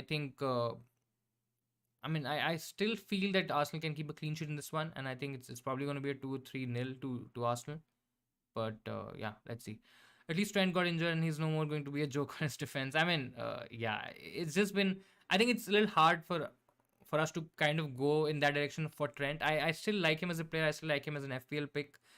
He's a great option. He's a great defender, great attacking defender, especially when you talk about his attacking potential or what he can provide in attack. But yeah, in terms of defending, he's been absolutely shambles, and yeah, it's been a difficult season for him to say the least. Score prediction: Man versus Newcastle. I think it's going to be a close game. I think I see us maybe winning by a goal, or I think it's probably going to be 1-0 United. Or if I'm going for a different result, I don't think so. It's going to be a Newcastle win. It's probably going to be a 1-1 draw. I still feel we can edge this one out. And it's at home. I think it's at home, right? Yeah, it's at home. One maybe a 1-0 is what I'm looking at. I don't think so. It's going to be a high scoring game. Solanke or Tony? Still like Tony. Better option long term, more nailed. I don't think so. Solanke is not nailed, but I just feel he's playing for a much better attack, and I think Tony just makes that team click. And he's a safer option to go for. Fixtures are also getting better in a couple of weeks, so I think you definitely go with him. Haaland getting another hat trick could be. It'll be absolutely crazy, right? If Haaland gets a hat trick against Liverpool, I think the yeah. What else would we see? Or of course, there are a lot of things that are remaining to see this season, especially when we consider Man City and Haaland and the potential that they have. I think this could be a record-breaking season for Haaland if he continues like this. Yeah, it's not about midnight, but yeah, an hour and a half to go towards to midnight. 10:30 p.m. here in India. Is James or Cucurella viable? It's not viable. It's not bad, but I feel it's not viable. There are better options to go for. Cucurella just gives me a vibe that there is rotation written all over there, and I'm just not very comfortable with that. United 3, Newcastle 2 is, it's a very high scoring game. Let's see. It could be a possibility because Newcastle tend to concede chances. United can also concede goals. But yeah, I still feel it's going to be a closer game. England right back position just got interesting. Trent, James, and Walker. England are absolutely in shambles at the moment, right? No competition for Trippier, but again, is this Trippier somebody who can play every game for 90 minutes? I'm not too sure. There should absolutely be some sort of cover, but yeah, with Trent, James, and Walker all likely to be out, I think it's going to be It's gonna be a tough World Cup for England. I don't fancy their chances at all now. I mean, I was already a little bit skeptical about England and their chance of winning the World Cup, but yeah, with all these injuries creeping up, it's just a weird time to have a World Cup, right? I mean, not the right time, right? Because there will be a lot of players missing out through injuries. We might miss some household names not playing the World Cup, and it's just an awkward situation to be in. Both starting Shah over Neko Williams, knowing United will score. I already have Trippier in. I mean, if you already have Trippier, maybe just go with Neko Williams. I still feel Neko is not going to start this one, but he might come off the bench and maybe get you at least a single pointer. I still don't feel that Newcastle are going to keep a clean sheet. So I mean, yeah, I'll just probably start Neko Williams. No competition for Trippier. I think he did quite good at Atletico. And I mean, no competition in terms of starting in that spot, right? So let's see.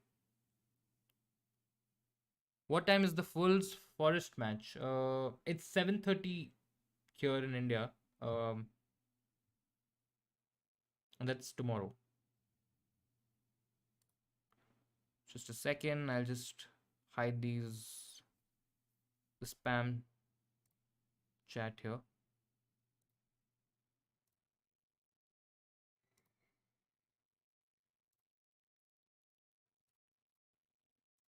Just give me a second, guys. Yeah, it's done.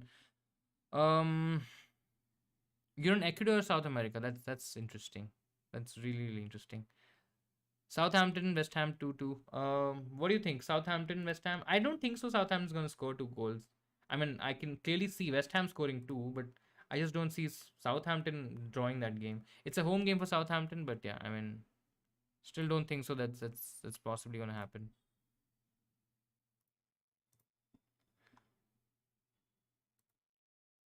7:30 p.m. in India. Yes, correct. Like 8, yeah, 8 a.m. there. That would be the yeah, sometime around that. That's the thing with the time zones, right? So Champions League games in India are always very late. Of course, it's been moved this season. I think last season as well. I'm not too sure, but now it's a 10:30 kickoff and a 12:30 kickoff, if I'm not wrong. Which is and that's 10:30 p.m. and 12:30 a.m. That's still a bit late, but I think the earlier season, the earlier years, it used to be very very late, right? So I think a 12:15 or 12:30 kickoff and a 1:30 kickoff, something like that, which used to be absolutely crazy because the next day used to be, I mean, full of sleep, not being able to do anything at all. Whether it was school, whether it was college, whether it was our jobs, etc. It used to be a tough time. Best James replacement again. Safer is I feel like I'm like talking like a broken record. Safer options, you go for Dunk or Guehi. Otherwise, you have options like a Chilwell or a Doherty if you're doing haul chasing and if you're going a bit risky. Ericsson or Jensen? I mean, I like Ericsson. I don't know if this is an FPL question or if it's just a general question. I'm hoping it's an FPL question. I mean, Ericsson is still decent, but don't like both of them from an FPL point of view. Play Pope even if you have Trippier. Depends on who the other option is. If you have a decent other option, then maybe play that. If you have like a Ward, for example, then play Pope. I think it's fine. Here's the source. You have not added the source. If you have a link, just add that link here. I'll have a look at it. What do you think about Rangers 1 and Pool 7 in the Champions League? I mean, it was crazy to see Liverpool, scoring those many goals. Of course, it felt like a closer game in the beginning, but it took a very different turn. Salah's benching was, I think a lot of people were saying Salah's benching was pretty much expected, but I personally didn't see that happening. But maybe that gave him, maybe it was some sort of an eye opener. Maybe it was, that Son benching that happened and Son absolutely killed it. Similar thing happened with Salah here as well. Of course, there was a slight change in structure here as well, where Salah was playing in a much more central sort of a position, sort of a role, and he was getting a lot more of the ball. He was in goal scoring positions, and I think that spells really good if that really happens in the Premier League. Now, whether that could happen in the Premier League with these kind of oppositions, with a different strata of teams altogether, I'm not too sure, but I think it was a very interesting watch. It definitely gave Salah a lot many owners than what he had before that game. That can be absolutely there. So yeah. very interesting to see Poole's go. I mean, I've never been in doubt in terms of Poole's attacking ability. Whether that results in them winning games or not, that's a different conversation altogether. They've absolutely been shambles in terms of defensive ability to keep out goals and get clean sheets. Absolutely, but I think in terms of scoring goals, is still one of the better attacks in the Premier League. What about Webster? I mean, Dunk, Webster, both are really good options. Not much to choose between both of them. I mean, you can absolutely go for Dunk. Webster again has slightly better attacking stats this season, but again, it's a very small sample size, small sample set, so you can't really draw a lot of conclusions from that. And I think both are really, really good. If you're looking at Webster instead of Dunk, that is absolutely fine as well. Who are you transferring for James? I will transfer in Dunk, but probably next week. I want to see that information, maybe get some more idea in terms of what's going to happen with James. If he's looks like he's a confirmed out, but again, if he's not, maybe the plan changes. But if let's say the same plan remains, or same situation remains where he probably is out for a long time, or we get that confirmation, I'm again that gives me a couple of options. Right now, I'm inclined towards a Dunk, but let's see.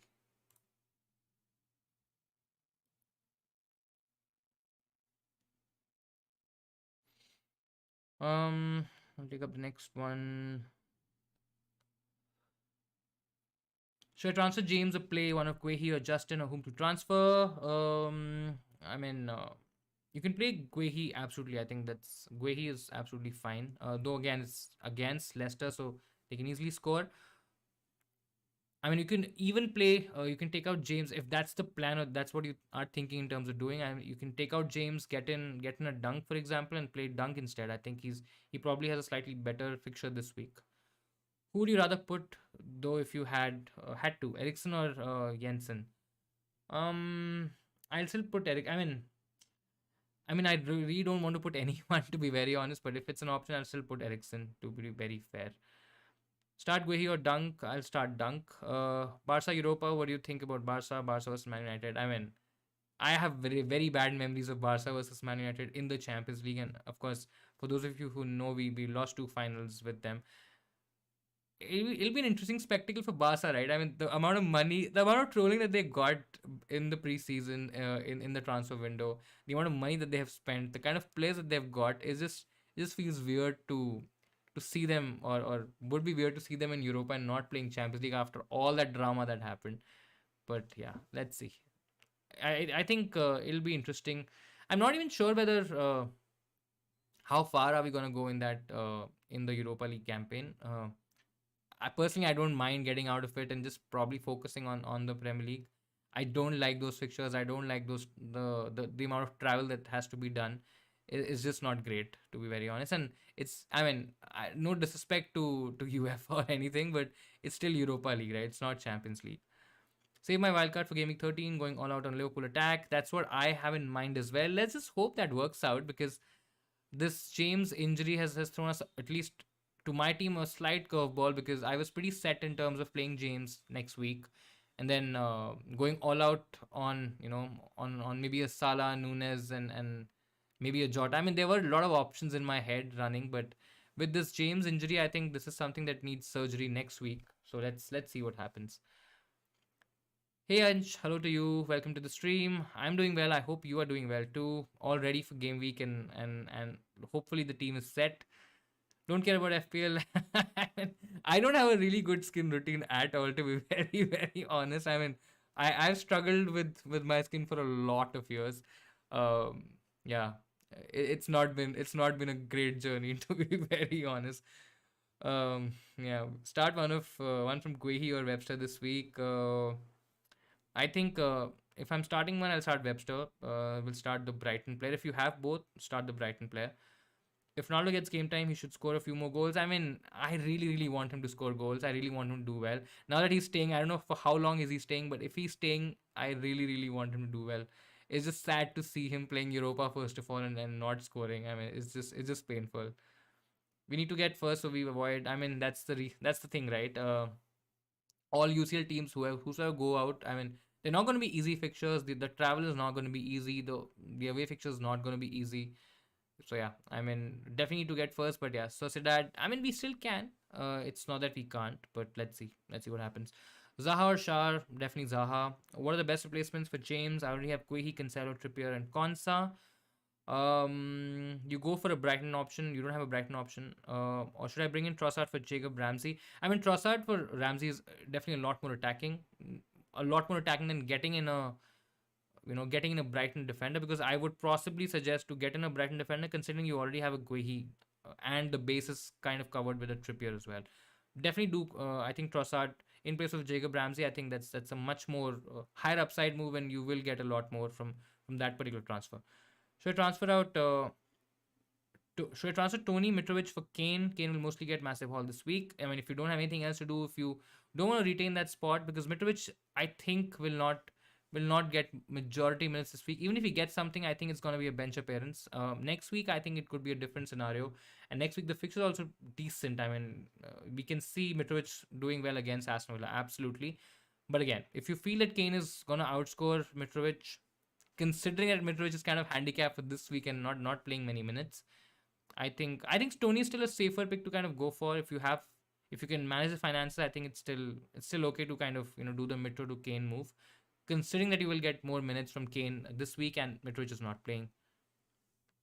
Still, United look better with Martial. I mean, that's absolutely true as well. United look a lot better with likes of Martial, Rashford. I mean, if I had to pinpoint one particular player playing in that number 9 role, I would obviously want Martial to play, because I don't think so. Ronaldo is, I mean, in that setup, Ronaldo doesn't work absolutely, and Rashford cannot play as a number 9. I think we've had enough proof. We've seen enough. He's good in making those runs behind those defenses, and I mean, most of his goals are scored like that. If there is somebody who can absolutely play in a number 9 role, again, it's not the ideal choice, but with whatever we have in our club, I think we definitely look a lot better with Martial. Perisic or Cancelo for this game week, definitely Cancelo. I mean, it's not even a conversation here.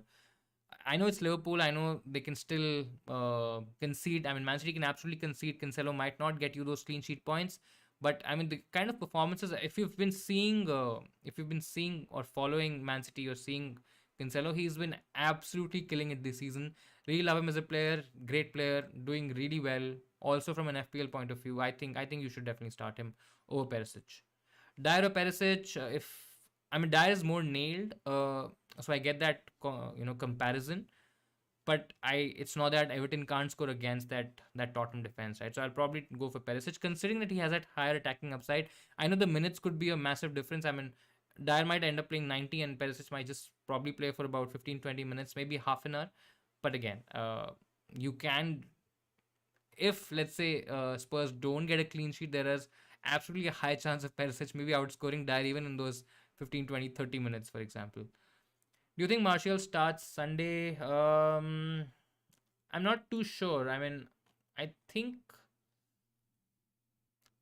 I think he can. I mean, we need him, to be very honest. I mean, we need him to play in that number 9 role. So with with the injuries and with the niggles etc that he's been carrying, I'm not too sure.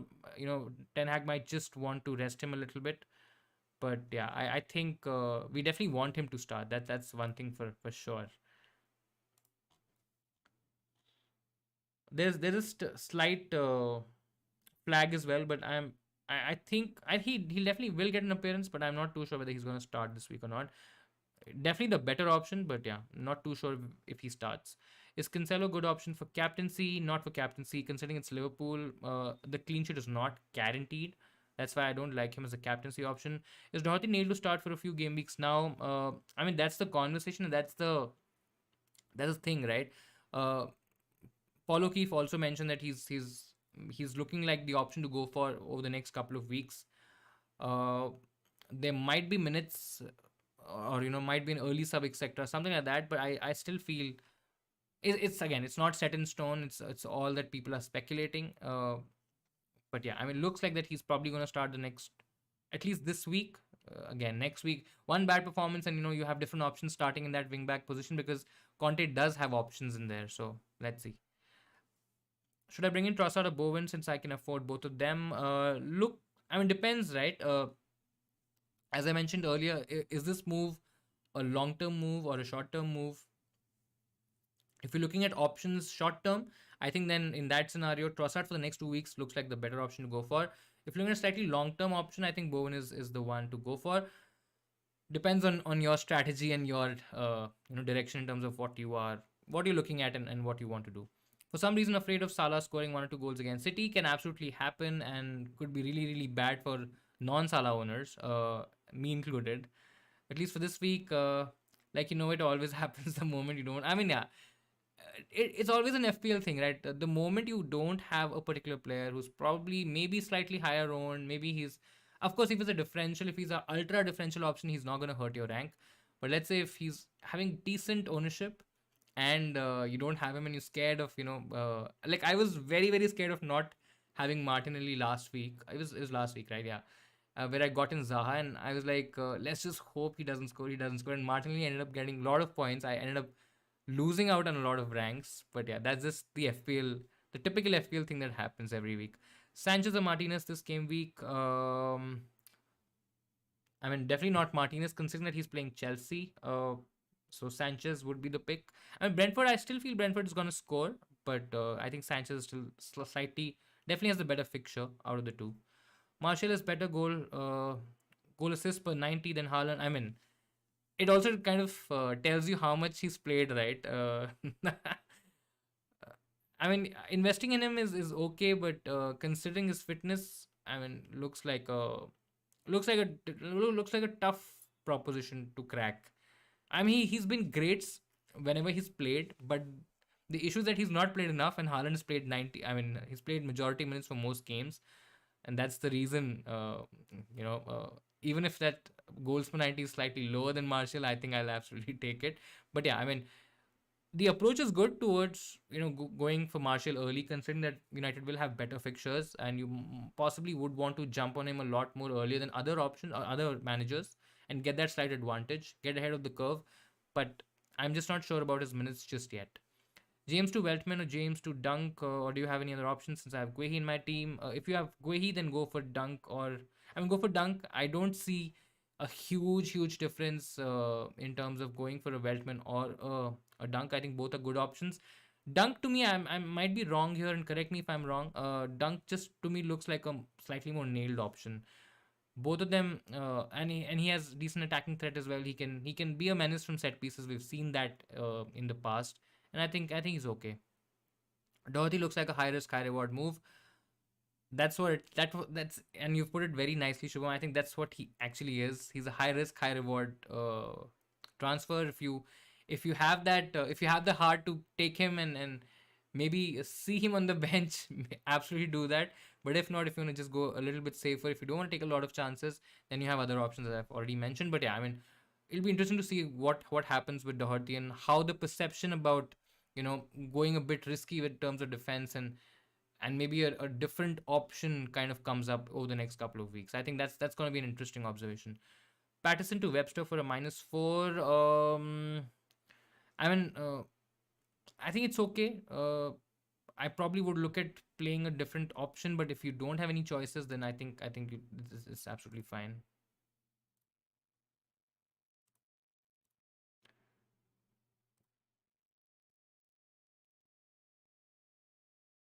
Trippier has been amazing this season. Yeah, he's absolutely been amazing this season. I think he is a good. I mean, he's definitely the best replacement option. If you are looking at a replacement, I think he's the one to go for. If you've still not had the chance to own him or have him in your FPL team, I think he's still the best option to go for. If you're looking at a James or a Trent replacement, I still feel he's the one to go for. Guys, about 8 minutes to go. I hope my watch is correct. I'll just quickly look at my team as well. Just kind of please see your team once. Before maybe asking more questions. See the transfers, save your teams, go for captaincy or choose the right captaincy, whichever option, if not Haaland, you want to go for. I also quickly will look at my team. I'm just making the Bailey change. I think I'll put Bailey ahead of the flag on Bailey has removed. I mean, it doesn't really make a difference, but I'm possibly just keeping Bailey second on the bench. I mean, James is definitely out, so that hardly matters.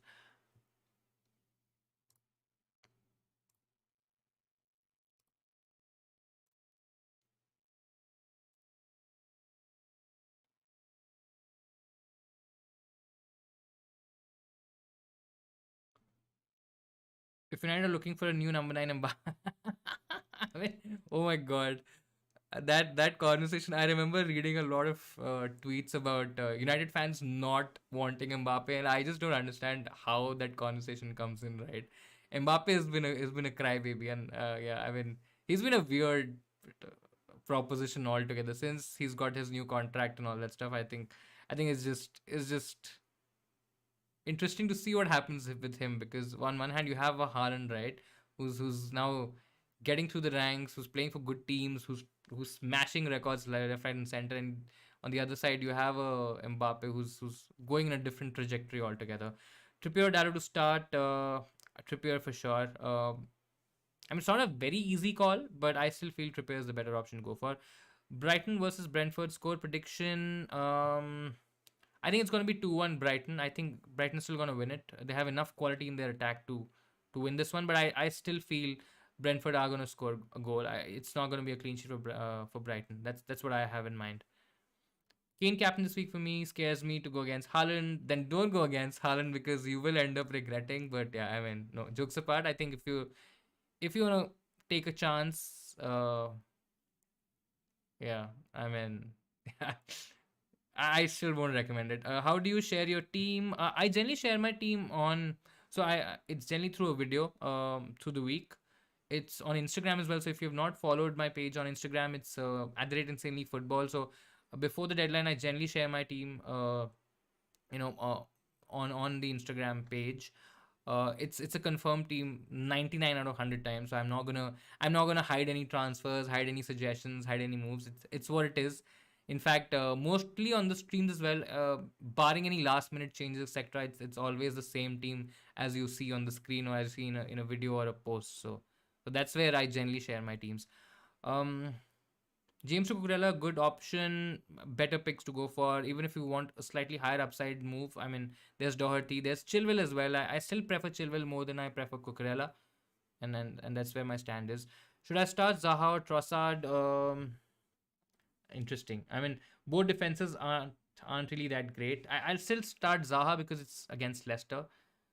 Though I know Brentford is also a pretty average defense at the moment. It's a tough call. I think I'll still start Zaha over Trossard.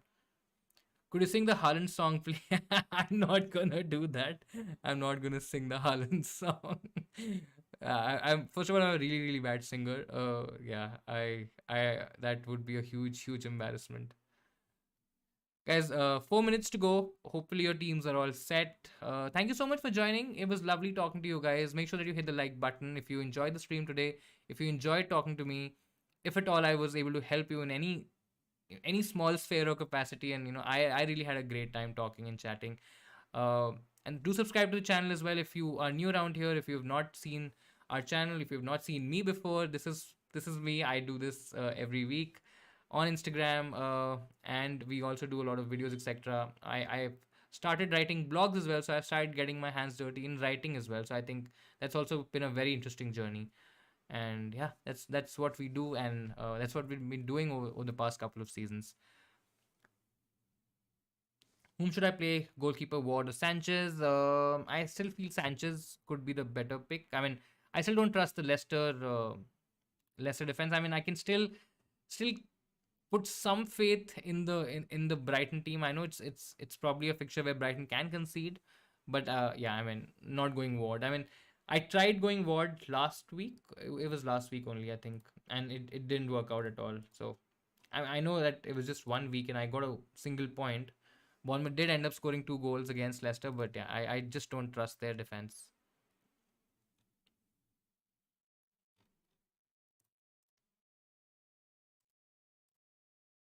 There's a couple of more minutes. If you have any more questions, please feel free to add that in the comments, in the chat.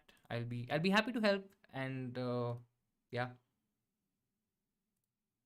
I think it's been a couple of hours since we've been streaming. So thank you so much again for joining. Expected points this week. Interesting. Haven't really looked at that at all. It totally depends on what happens in that Man City game, right? If Man City is able to, because I don't have any Liverpool players, right? So I would definitely want a Man City clean sheet and maybe scoring 2 or 3 goals.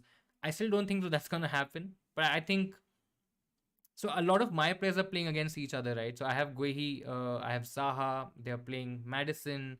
Then I have a defender, I have a keeper in Raya who's, of course, I don't have a Trossard. Um, let's see.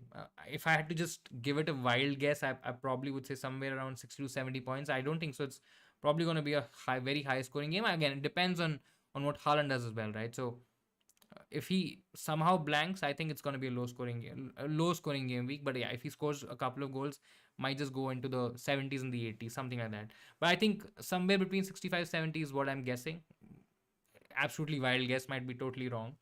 But yeah, now that I'm looking at my team, I definitely want Liverpool to not do well because I have three Man City, and of course I have Jesus as well, who's playing Leeds. I'm sure don't want United to lose. I mean, of course not. See, I love FPL and I love playing the game. I love talking about it. I love chatting about it. But yeah, I mean, FPL doesn't even come close to what I feel for United. I mean, you've heard me enough, or you've shared enough, space with me on these streams to understand it. It really, really, really hurts if United is not doing well. I mean, yeah, that's about it. I'm again not gonna go into that zone, and we've seen that last season. It was really, really bad. But yeah, though I absolutely don't want United to lose. It looks like we can get something this season. There is still hope. There is still a sensible amount of optimism. It's not going absolutely crazy and thinking that we will win the league. Of course, we are not going to do that. There's, as I mentioned earlier, right? Not even in a parallel universe, I see us winning the league. But yeah, let's see. Mitrovic will score. If he comes on, I don't think so. He's starting, but yeah, I mean, if he comes on, maybe. Let's see. It felt good watching Ronaldo. I mean, it. I mean, you felt that relief, right? As a United fan, you felt that relief, him scoring a goal. It just was really nice to see him. I know it's not been great in any sphere of the imagination, but it just felt nice when he scored the goal. I'd be the last ranked player in FPL if that means. I mean, yeah, if United means if United it means that United wins the Premier League. Of course, I'll.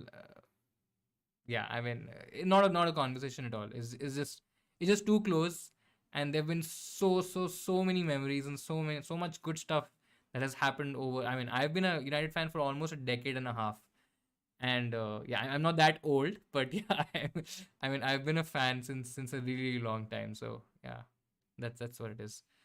Great, guys. I think we'll call it a night now. Any last comments? Anything that you want to add? Anything that you want to talk about? We'll just stay here for a couple of minutes. If not, then we'll call it a night. Thank you so much again for joining. I hope you have a great game week. All the best for game week 11. I hope you have a lot of great scores and massively high green arrows and great green arrows. And of course, we'll see each other very, very soon. It's going to be a hectic couple of game weeks because the next deadline is on a Tuesday, if I'm not wrong. It's Tuesday 10:30. So of course we're gonna have a deadline stream before that. I'll try to push some content, whatever time we have. But again, depending on because I think there will be a lot of people in a lot of chaos because of the blank. So I think it's gonna be interesting. And then we have the regular next game week, which is game week 13. That's on a Saturday, and the deadline is 3:30, the usual deadline. So hopefully I see you guys for that. Hopefully you'll join me for the streams. Do watch out for the content. Please reach out to me on Instagram, on Twitter, if you want to talk about anything. If you have any doubts, any questions, any queries, or you just want to drop in and say hi, please feel free to do that. Have a great weekend. Watch all the games, have a lot of fun, and I'll see you guys very, very soon. Oh, bye bye.